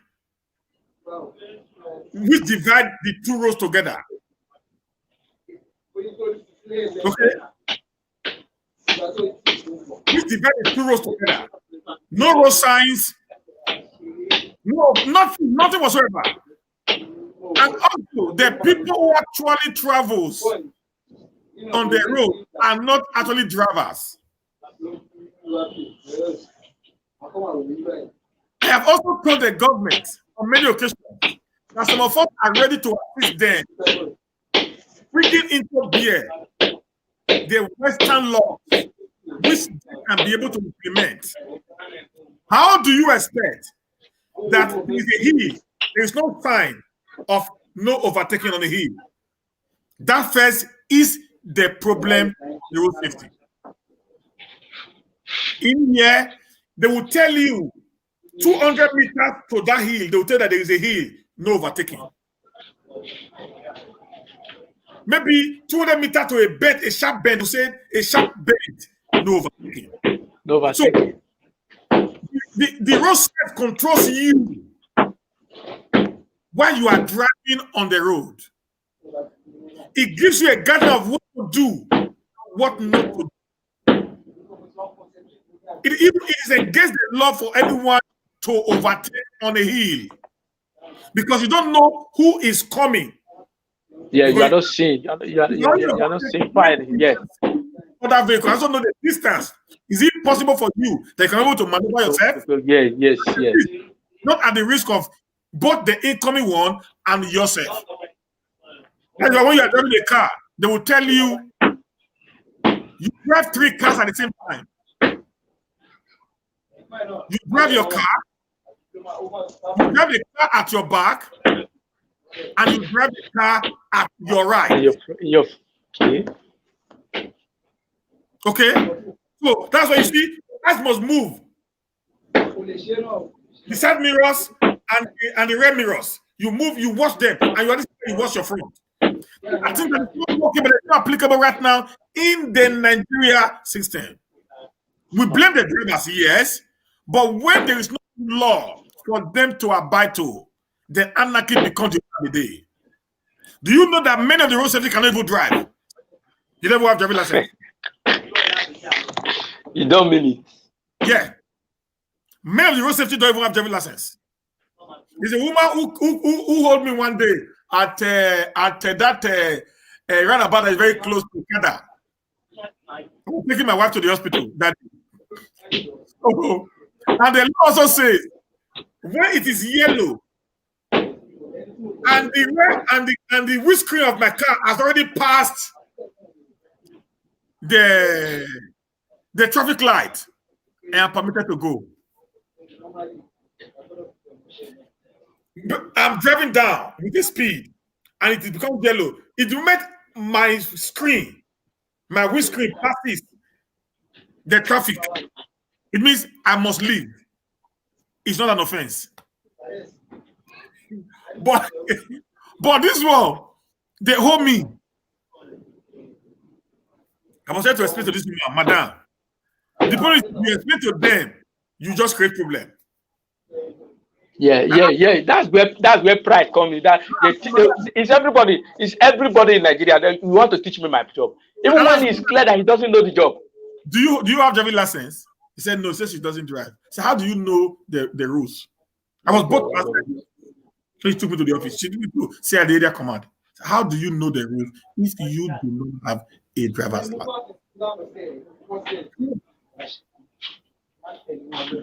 Oh, just because there's no camera there, so it cannot become your mouth versus my mouth. Yes. But if there was a camera there, I would have asked her to take me to court. But because there's no camera to actually buttress, to show what actually happened. Yeah. It becomes difficult for me to explain myself based on the fact that it is police against civilian. And in Nigeria setting is they always find a way of maneuvering the okay. Yes. Evidences that is available. They may even end up from road traffic issues to another thing entirely overnight. Yeah. But you end up saying you call you a criminal. And you see yourself being caught. That's how to let the OT. So my take is this: the government to retrain all road safety officers. And I said it's even, I also made a video on this one for those people. Said every car owner should be asked to return back to a certified driving school. I made this recommendation. Also, on the 24th of September, it's on Nigerian YouTube. To return back, every driver in Edo State, I use it as an example, should return back to the school. Certified, approved, accredited by the state government. to go and retry again their driver's experience. Not holding a steering, but the ability to follow the rules of driving. Today, people don't move cars, they don't drive cars as far as the Nigerian setting is concerned. So that is the product what is causing this unavoidable deaths that we are experiencing today in the nation. And number two is the roads are also bad. We have a very, very, very dilapidated road in Nigeria. And it's not up to me. I'm going to say here also again, building road is one of the cheapest, most convenient project that any nation can run. It's not easy. It's not easy. Yeah. Building road is a big achievement. Road has a lifespan. That's what the problem is. Every road has a lifespan. Every major road have a lifespan. You know, in Sweden here, after every 5 years, whether the road is bad or not, they scrape up the top layer and put quota again. There's no pothole. Nothing happened to the road because the road has already gone to the 5 years lifespan. That if you don't do it now, you will start having issues. So they just bring a machine they use to scrape up the top layer about 3 or 4 inches down, and they put up another quota. Lay another one. The road becomes brand new. So you reduce the cost of maintenance because when you maintain it easier than when the road became very bad. You not leave it there. The road now becomes so bad that it now become a trap. When you're not trying to maintain it, be another 5 kilometers. Number two, the government today of Nigeria do not actually, check the quality of roads being in the nation. No. Yeah. Another problem because of corruption. If I am a governor of a state, if I'm a governor of Edo State, for example, today, they're not born you well. You will do bad work for me. You will sound undertaking with me for 10 years. 10 years. I know what maintenance is. I know what major damage is as a result of poor quality. Yeah. Poor quality road. Yeah. You'll be there. If you don't want to do it, get off my state. I'm ready to pay you what you want. I'm going to do me that road for 10 years. Yeah, that's another aspect of it. The corruption most times starts from the people giving out especially when it's government projects. It starts from there. They want to give you as a contractor to do road. They tell you go and quote, bring your quote, you bring it, they add to it, they will not tell you this is the percentage you want to collect. And you must. So that's where the problem lies. Is this corruption thing? A road that is supposed to be 1 million, they make it 10 million. Then the government will collect, and the government officials will collect the extras and still demand for the person, the contractor, from his own or his or her own percentage. Saying, you must give me 20%. At the end of the day, the contractor is left with peanut to do the road. So when he or she now does poor work, you cannot meet. There's no moral right now to go and question the kind of job he did. These are where the corruption comes from. So it's just. Yeah, I'm listening. No, go on. Wanted to say something. Are we really there to lead the people? Or to get ourselves amassed in wealth? That is all. It's just to amass, not to lead. Not to lead. It's to amass wealth. Let me tell our government a secret. They don't understand. Let me tell them a secret that maybe it will help them better. If you want to amass wealth, they can do it. Yeah, the people still get what they want. If they're not idiots, they're not dummies up here. In your first 4 years in office, do all the work. standard. Get your basic salary. Get your basic allowances. Get your basic, whatever that the law provides you. Create the best hospital in town. Give the people life. Give them standard durable roads that will last them for minimum of 10 years. In your first term in office. Come back second term, you have little or nothing to do. You're not paying bills and maintaining the road. Because of maintenance is not even equal to the cost of consulting a brand new one. Yeah. So you have assets at a disposal to fly around and friends. Nobody's going to complain because you know what they needed to have done. But they're coming from their first term, they start stealing. Live in their 8th year, they are still stealing.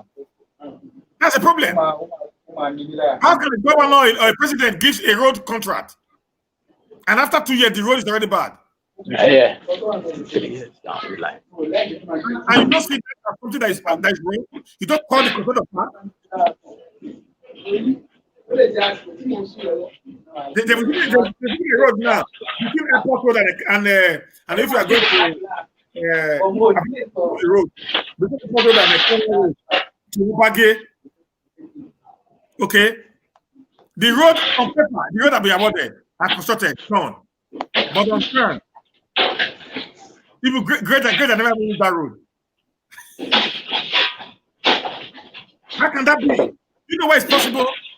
Because the government have not actually put all these old areas into geographical database. This is what I call today.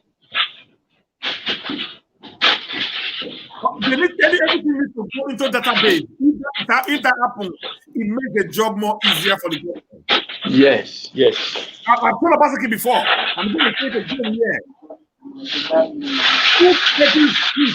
In Benin, particularly in Benin right now, even the in Benin City, the Benin metropolitan, we provide some part of Oredo, the entire Oredo, some part of Ego, and some part of Via North East. Put them into a database, all the roads, all the streets, all the lanes, all the avenues. Make all the houses in that area into a database. Yeah. Reduce your work now. Then you will sit in your office. You will know what's this one have been tied. You start afflicting because there is already database. Yes. As easy as ABC. Somebody can tell me it's difficult. It's not even a job. It's so easy for you guys to do.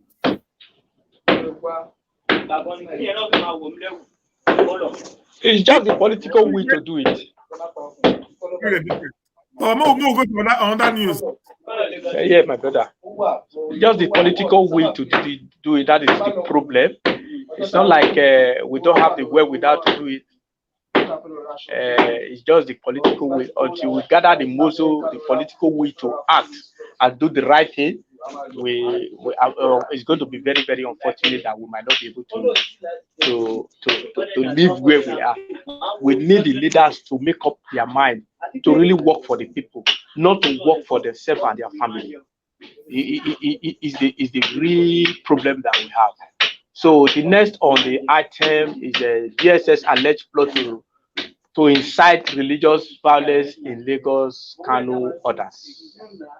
My brother, make you help me read the news from your side. The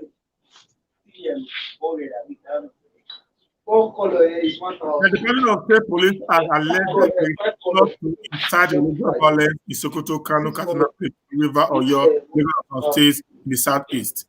It was contained in a statement by Air Communication Officer, the Department of State, Afunaya, titled "Plot to incite religious violence." The DSS also that from worship centers and religious leaders may be attacked. It's been read. The Department of State Service wish to allow the public about plans by some elements working with external forces to incite religious violence across the country. The latest Sokoto, Kano, the southeast. Part of the plan is to cost integration to use their food soldiers to attack personalities in honorable points. Consequently, Nigerians are advised to be wary of this anti-action or devices internet is setting them against one another. While the service pledged to collaborate with the sister agency to ensure that public sector is maintained, public order is maintained, those acting this plot are warned to desist from such in the interest of peace, security, and development of the country. However, abandoned citizens and residents are encouraged to report the bit of peace around them to the nearest agency. Of course. Yes, that is the next on the item. That the DSS is alerting the people on their investigation that some people are planning to cause a religious crisis, to incite people to create religious problems, to the attack church, mosque, and whatever. So it's a good one. I appreciate this kind of this, but my question to the DSS is, how far are you trying to? It's not just coming out to just make verbal statements.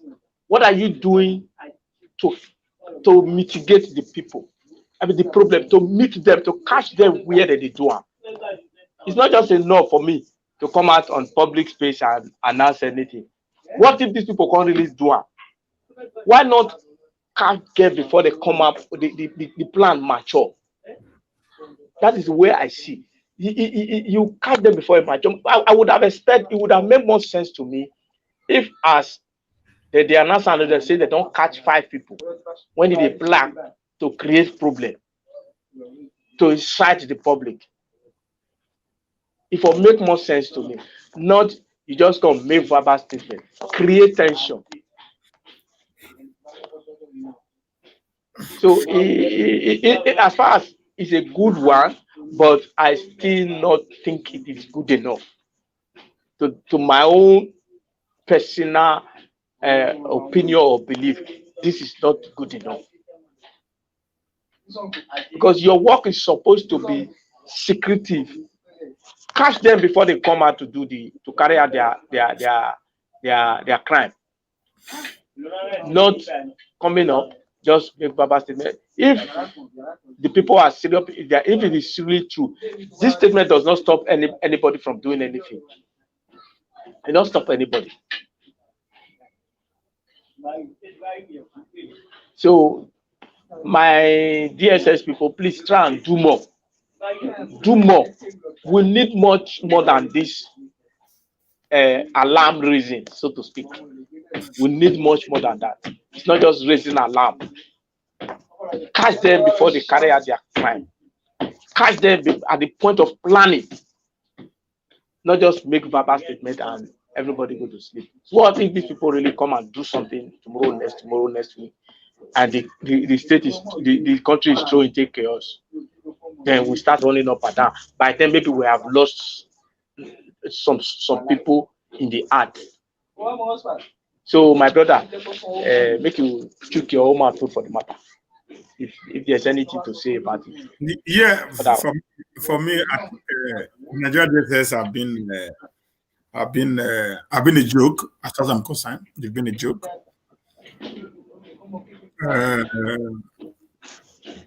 They always alleged every time. Yeah, yes.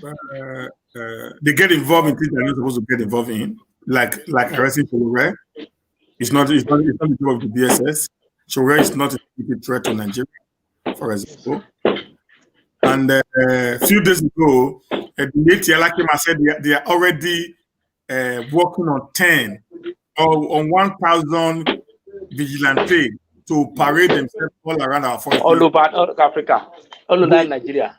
With AK-47.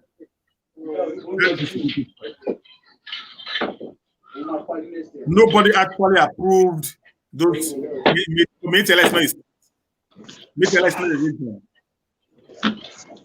if you're also a region, all your security apparatus must be in your region. That was and that is still. Nothing has been done. I think there's also an issue between Amotekun and the the southwest and the some Sudanese. Yes, of course, yeah. Yesterday, okay, that I think it took kidnappers or three were killed. I don't know if you saw that news. No. Yeah, three were killed in your state. Okay, and about 46 Fulani were arrested. This morning, the Metiala leader in your state have called that those arrested were not actually bandits; they were vigilantes. Who approved them? Who approved a vigilante in Oyo State? For Metiala, were they operating? Is Metiala a government of its own self? These are actually threat to security of the people. That they are forcing the Southeast to add them, people are to incorporate them into their Amotekun. Is it because of language barriers? How many Satana is incorporated into the northern Aiba because of language barrier? It's not possible. It's not possible.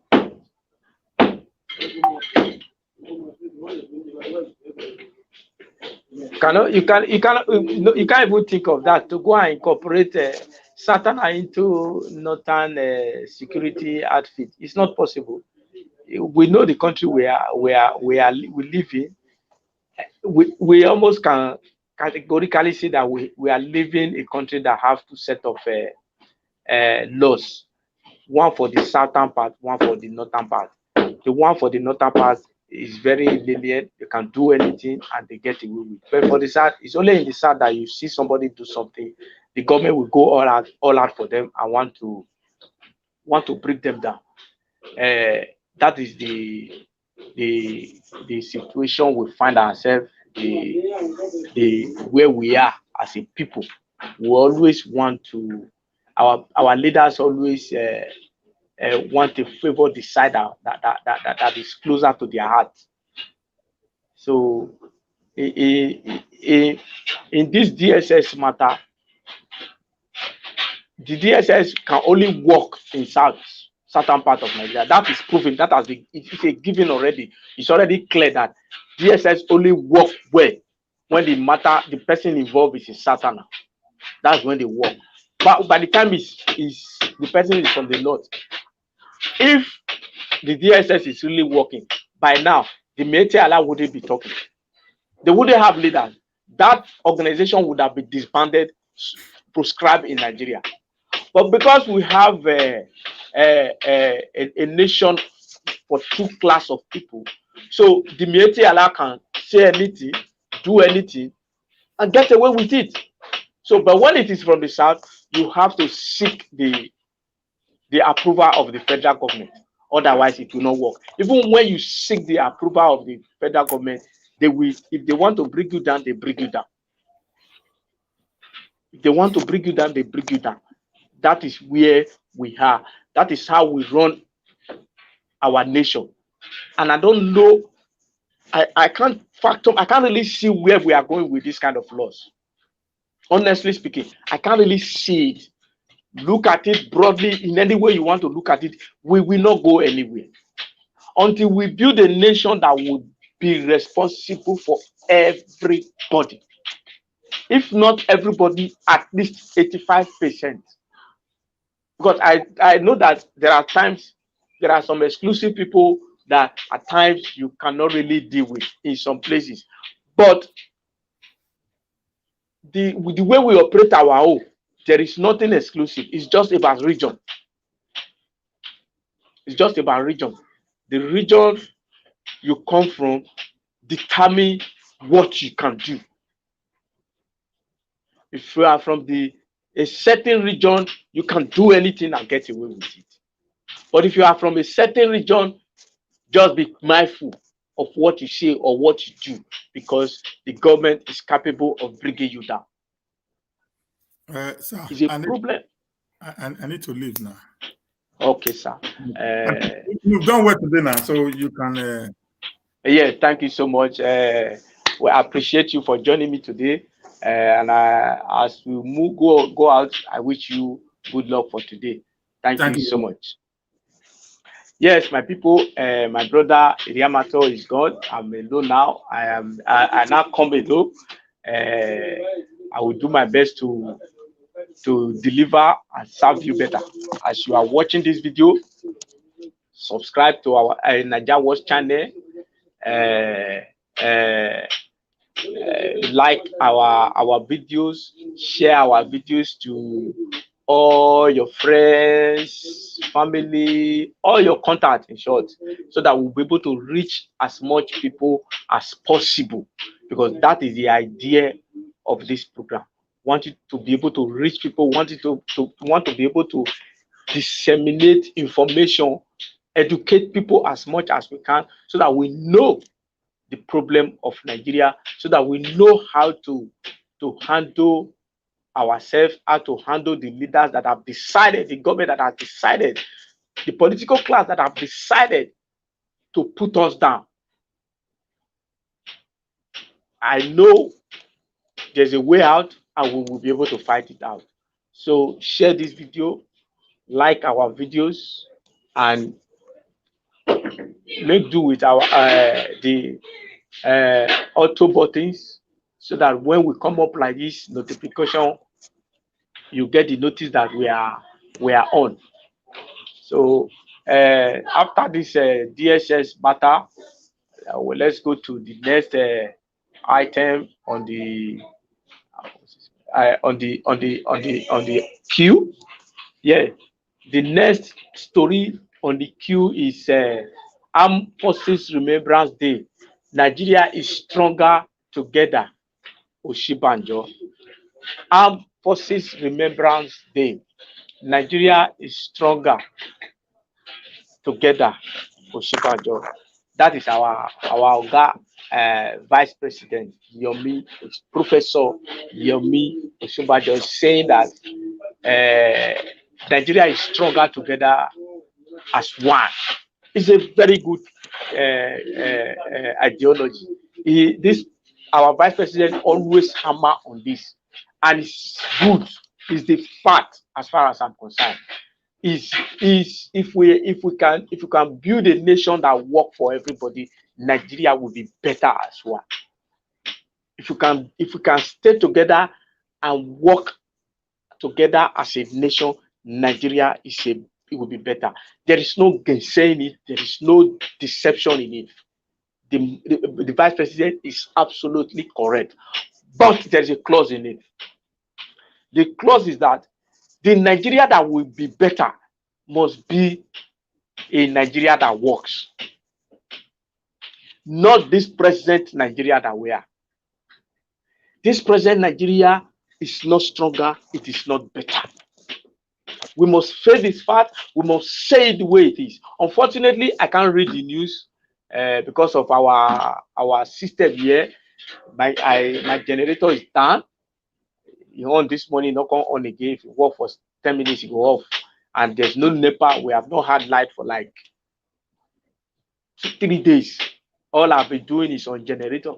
But I think the generator don't tire now. So I cannot read the news, but I will try as much as possible to hammer on things that was contained in this message. So Professor Yomi Osinbajo, the Vice President of Nigeria, was saying that as a nation with the kind of diversity when we get, with the kind of population when we get, with the kind of resources we have, with the kind of mental alertness, mental strength we have as a people, we are better as one. Very correct. Very correct. We are better as one if we really want to look at it and if we really want to be fair with ourselves. But the problem is, or the caveat there is that It is not this present Nigeria we have. This present Nigeria will not work. I mean, it may work. Let me not use the word will not work. This present Nigeria is not stronger, it's not better. We must, as a people, come together and decide that we will work so that Nigeria will be better. And the people that have the sole responsibility to make Nigeria stronger and better. I know it's involved every one of us. No lie about it. But majority of the burden is rest on you, the leaders, the political class. You are the one that have the high responsibility, the major responsibility. I have my own part to play, and I am doing it to the best of my ability by preaching the right thing, by encouraging the right thing, by bringing down the fault in the system, which I am doing now, so that you people will know. Because there is a saying in my place that if somebody is doing something and nobody is there to tell him that what he's doing is wrong, that person will think that what he's doing is right. I so much believe in that adage, because I realize that the kind of things we do as a people, most times we think we are doing the right thing, but majority of the time we are not doing the right thing. So somebody must point out these wrongs among us, whether on the part of the leaders, whether on the part of the people, the followers. So somebody must take up the responsibilities. And among you, the leaders, especially the executive, the president, the senators, the governors, you people must make up your mind to say that Nigeria will work so that it will be stronger and better. It's very important. You must have the courage to speak the truth. When something is wrong, you people must have the courage to speak the truth. You must have the courage to say it. It doesn't matter who is involved in that situation. Tell the person that this thing you are doing is wrong. If we cannot do that, if we cannot speak the truth at all times in every situation, then certainly we will not be better, we will not be stronger. Rather, we will be going down on a daily basis. We must work at making the Nigeria work. We must work at making the Nigeria getting stronger. So my leader, my vice president, my learned professor, please summon up the courage to speak the truth to the power. Summon up the courage to speak the truth when there is need to speak the truth. Because if we continue to live like this, Nigeria will not be stronger, Nigeria will not be better. Let's not deceive ourselves. Let's stop patronizing ourselves. When you see red, you say it's blue. When you see blue, you say it's black. No. If we continue in that line, we will never be better.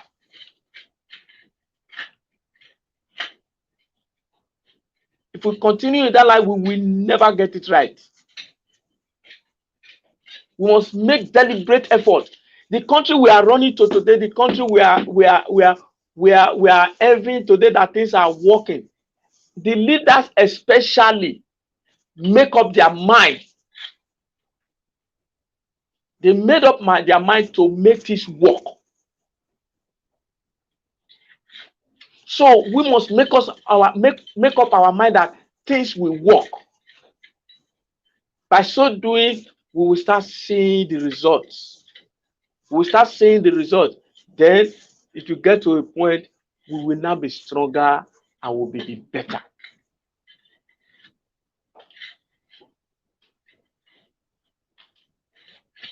I I appeal to you as a senior person in the government, the number 2 person in the government. Do what you need to do, because we are failing. Nigeria is failing. Let's not, it's not about being patriotic. Nigeria is failing. And we are not failing because we does not have the resources to get it right. We are not failing because we lack what it takes intellectually, physically, spiritually, mentally. No, that's not why we are failing. We are failing because we deliberately make ourselves to fail, because we take some wrong decisions, we do some wrong things that clearly we know that this thing we are doing is heading to failure.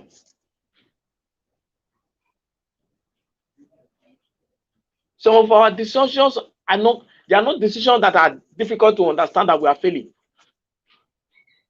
It's clear. But because we are not truthful to ourselves, we want to always paint the story, call white red, call black yellow. Then that is why we are where we are. And we must not continue like this. We must not continue like this. We must learn how to speak the truth. We must learn how to do the right thing. We must learn how to show love. Love.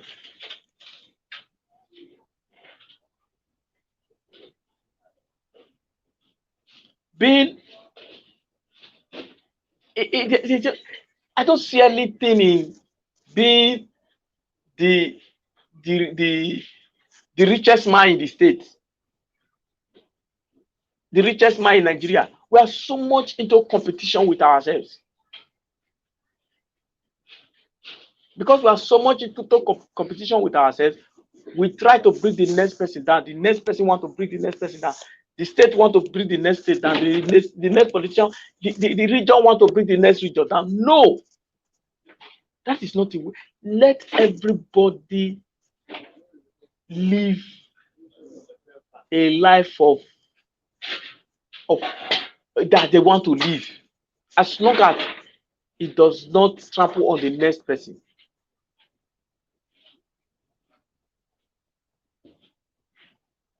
You need to show love. We need to tolerate each other. We need to understand ourselves. We need to take the right decisions, do the right things.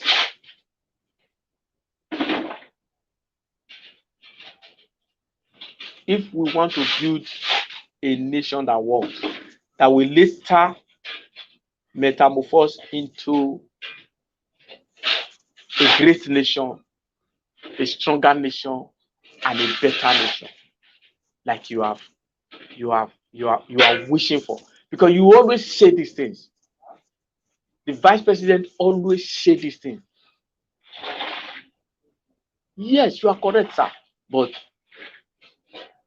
we must do, there are things we must do. We must take deliberate action so that we'll be able to achieve that goal of being a great nation. So let's go to the next news item. After that, the next news item is Obaseki approved 2020 public service promotion. Yes, this is from Edo State. Edo State Governor Godwin Norega Obaseki has approved promotion for Edo State civil servants for 2020 for their work for 2020, and that's a good one because unfortunately I can't read the news item. A lot of things did the news item that attracted me to read this that I wanted to elaborate on. Promotion for civil servants, training for civil servants, and training and retraining, because most times our civil servants lack the proper training to serve us. That is the truth. Our civil servants lack the proper training. Civil servants think that they are there to to to to to to to to exploit you, to rule over you, to tell you what to do. Any attempt for you to tell them that this thing is not that it's not that the way to go, they see it as affront against them. They see that you are trying to teach them their job, like my brother said before he left. If you don't know, you don't know. We need the civil servant need to build their mind. We need they need to work on their mentality, on the way they think, on their sentiments.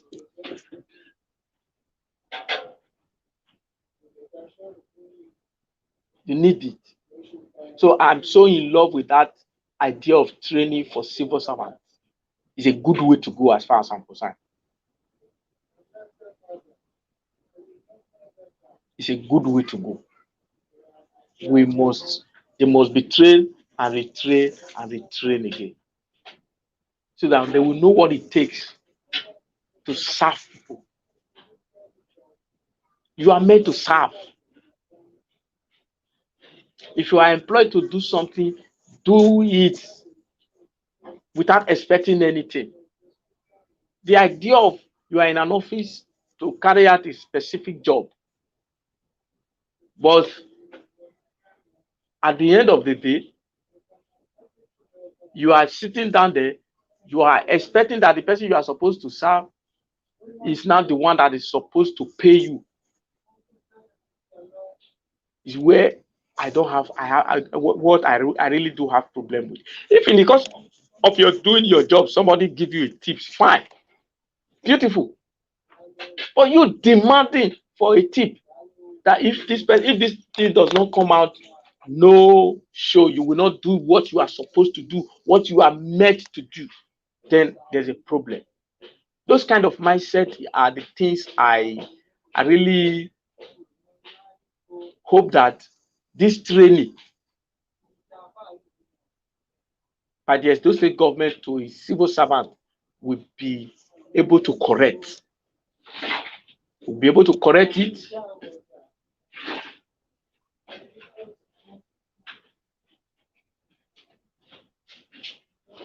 And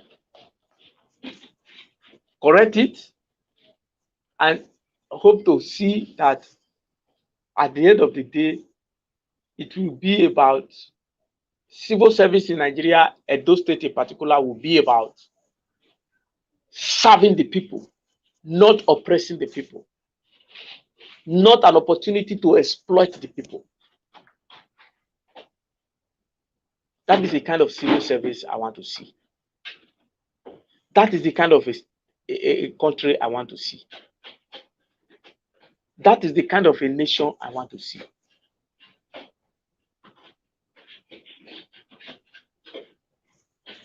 We must do what we need to do. Everybody must put their quota. I like this. One of the reasons I like Obaseki is because He have idea of fantastic idea, but his challenge is that the kind of politics we play is the real reason he cannot achieve what he so desire. Because we play politics of bringing down syndrome.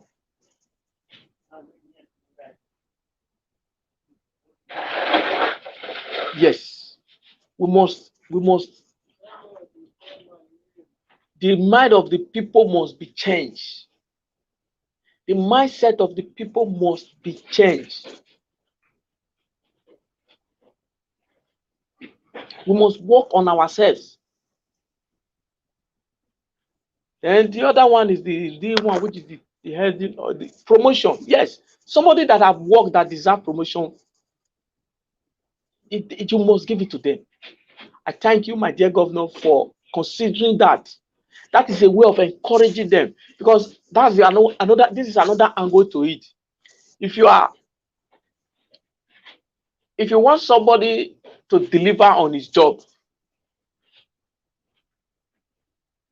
especially the employer, must find a way to encourage them, to help them, to motivate them to deliver on the job and do it well. So that encouragement from the part of the government, which is now the employer, is a fantastic idea. It's a noble one, and I think it should be emulated. When you work for 1, 2, 3, 4 years, and there's need for promotion, especially when you have done well. And when there is promotion, that is a way of asking you to do more. That is not an opportunity for you to now begin to uh, uh, uh, feel that you have arrived. No, it's a way of telling you to do more.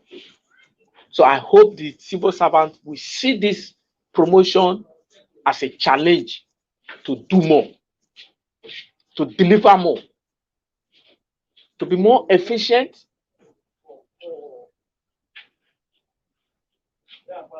more effective, and more dedicated in what they do. Hoping that as they give more, they will receive more. They will get more from the system that they are serving. It's not an opportunity for you to bully people that are under you.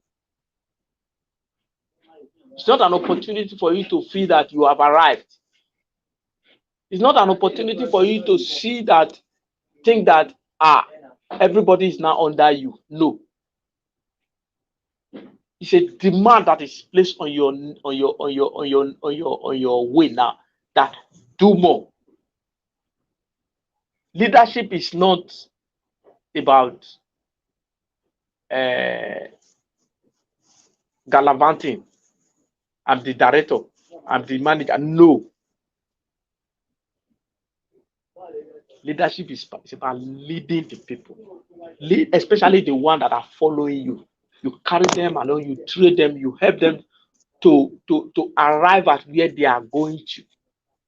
You motivate them, you encourage them when there is need to encourage them.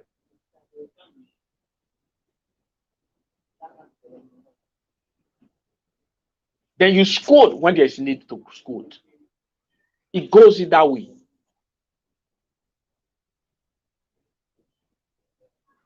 So please, my people, I thank you, my dear governor, for this noble gesture.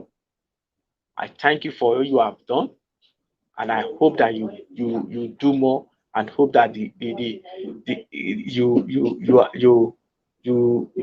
help Edo people to move forward to where we all hope that Edo State will be. That is it for now for this topic. let's move to another item on the table, another item on the queue. That is, I think this one is international.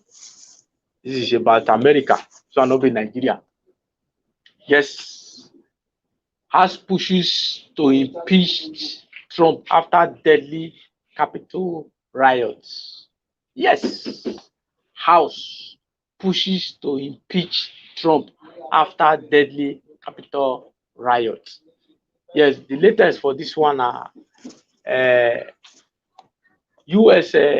House of Representatives, that's the lower house, have taken a decision that they will deliberate on a motion to impeach Donald Trump for inciting the people to take up violent act against the Congress last week.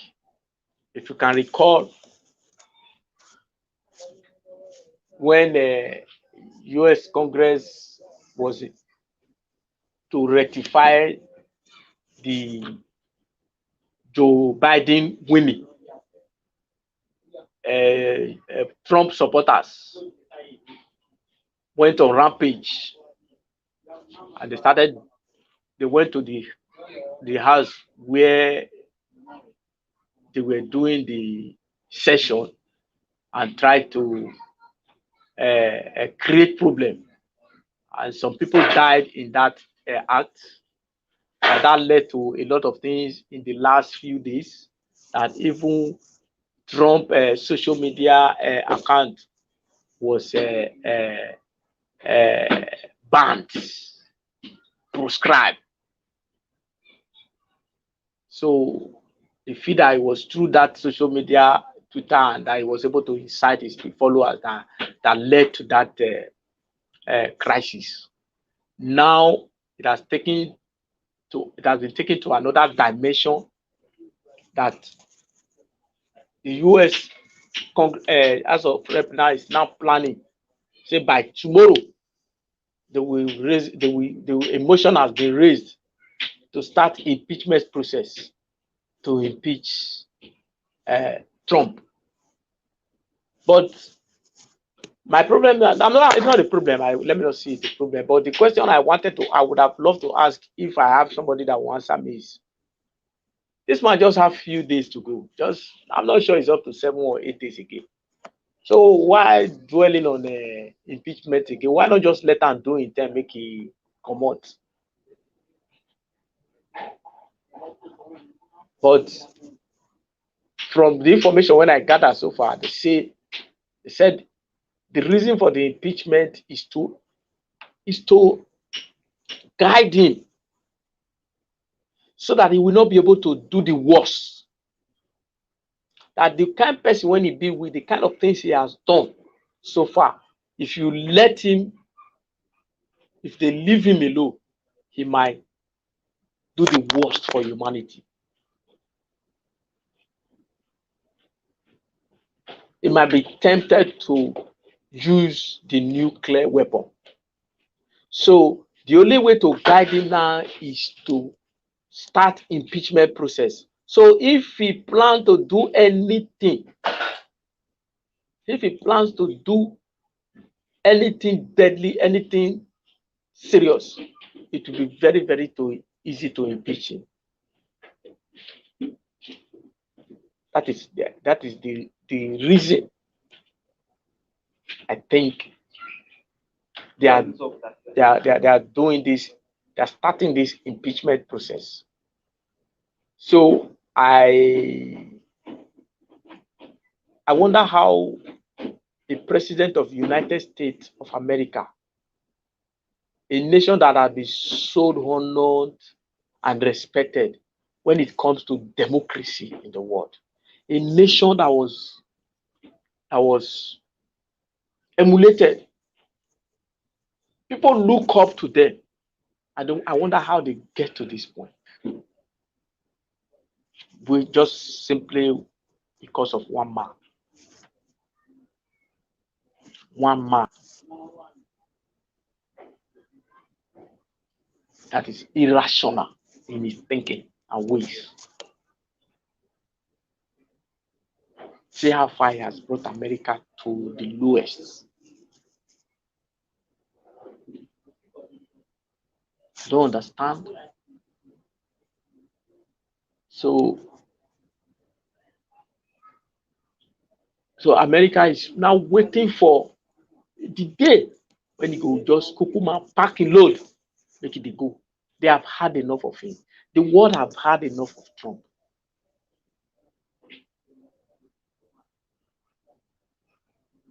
So the world must be careful. This is a lesson for the world, for the other part of the world, the kind of people you are allowed to lead you. Presidency is a very honorable position. Very honorable. So people who sit on that throne should be people of high moral and intellectual upbringing. Not people that are racks with low moral level.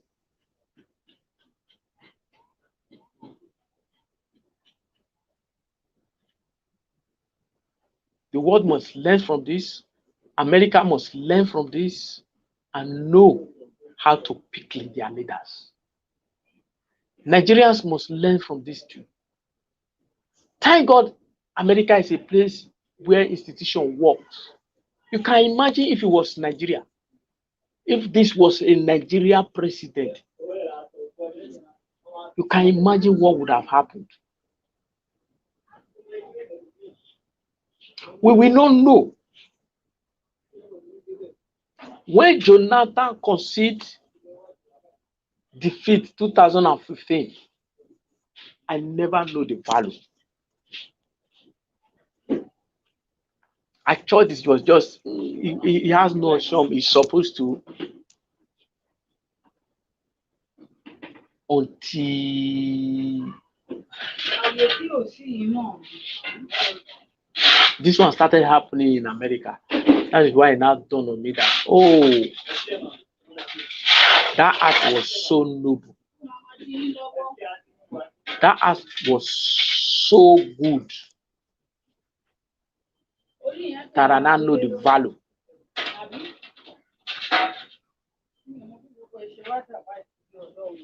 So,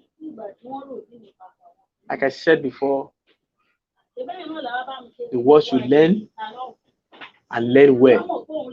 America should learn and learn well, so that we will not be able to see this kind of man again as a president of any nation.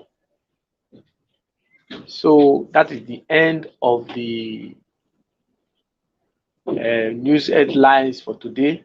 That is as far as we can go in terms of news for today. But before I go, let me go through some of the comments that are here.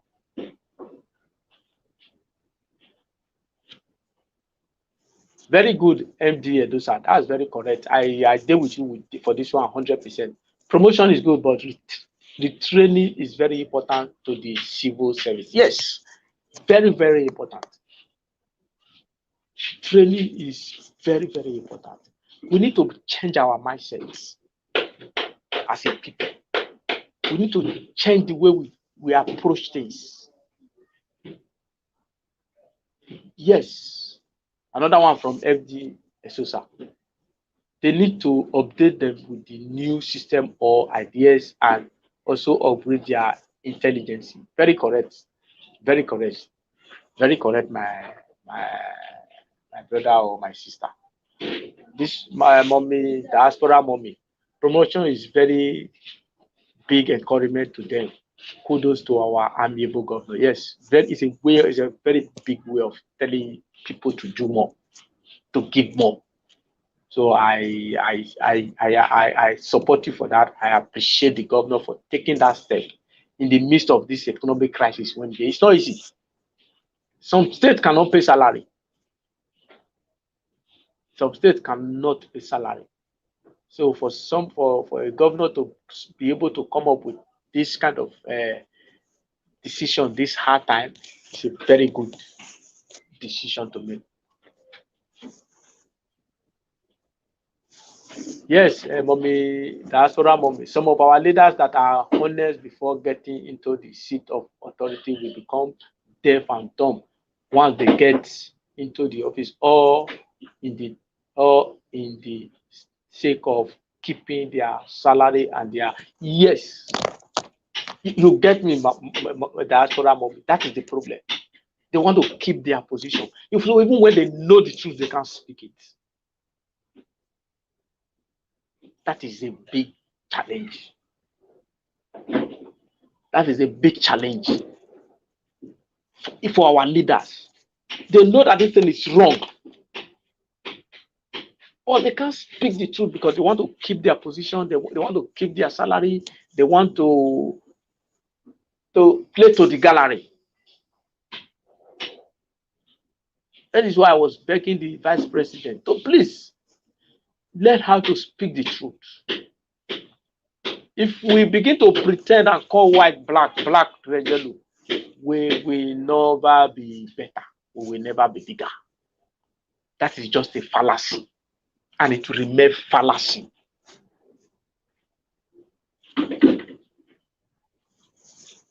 MD Edosa, the only thing they need to do is to change.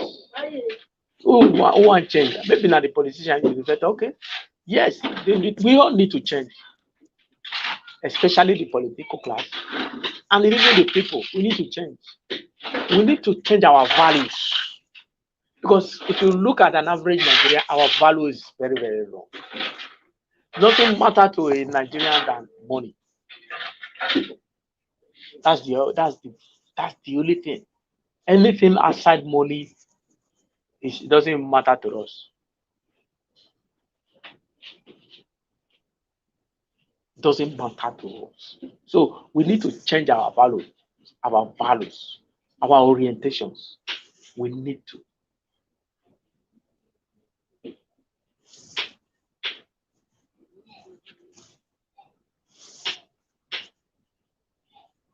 Yes, the job of our leaders are to get rich. They don't care about people. That's what they are. That's the mentality they have.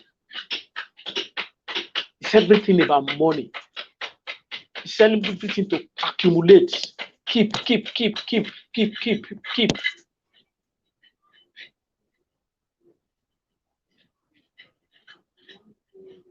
So we must change our orientation.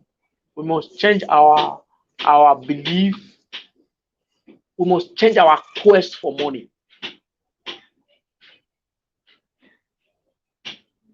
Yes.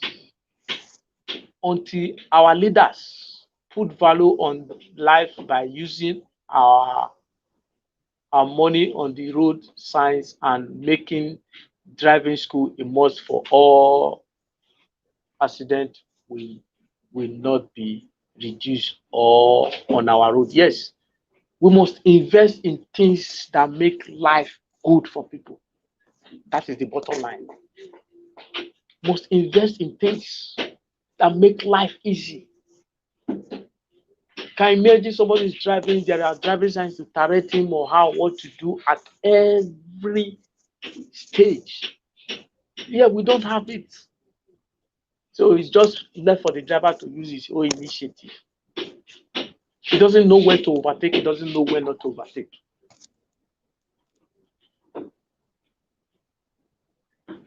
So please, thank you so much for all your contribution. Diaspora mommy, what do we expect when all our roads are bad? No road signs, drivers without license everywhere, or proper education, vehicles that are not supposed to be on the road. May God help us. Yes, these are the problem. Everything is not done right. people drive without license, unworthy vehicles on the road, drink and drive. So, what do you expect? So, what do you expect? That's the truth. So, thank you so much, my people, as we are about to draw the curtain for today. I appreciate you for being with me. I appreciate you for your encouragement, and I beg you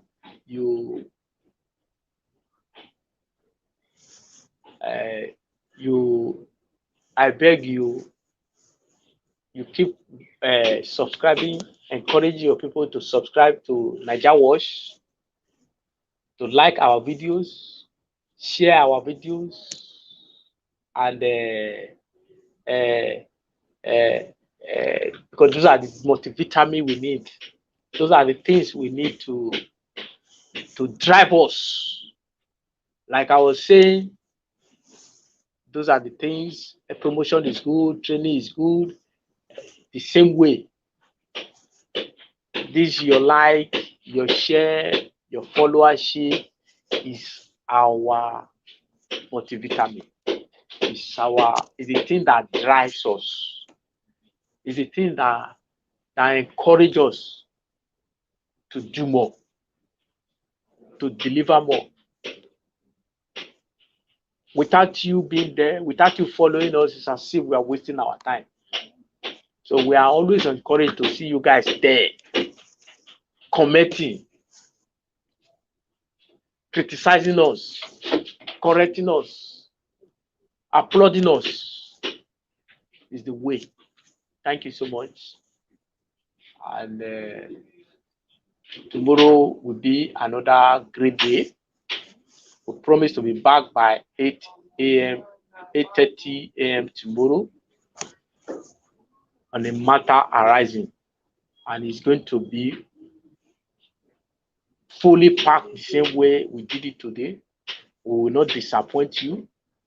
We will keep to our promise of educating, entertaining, and informing you. That is our assignment that we have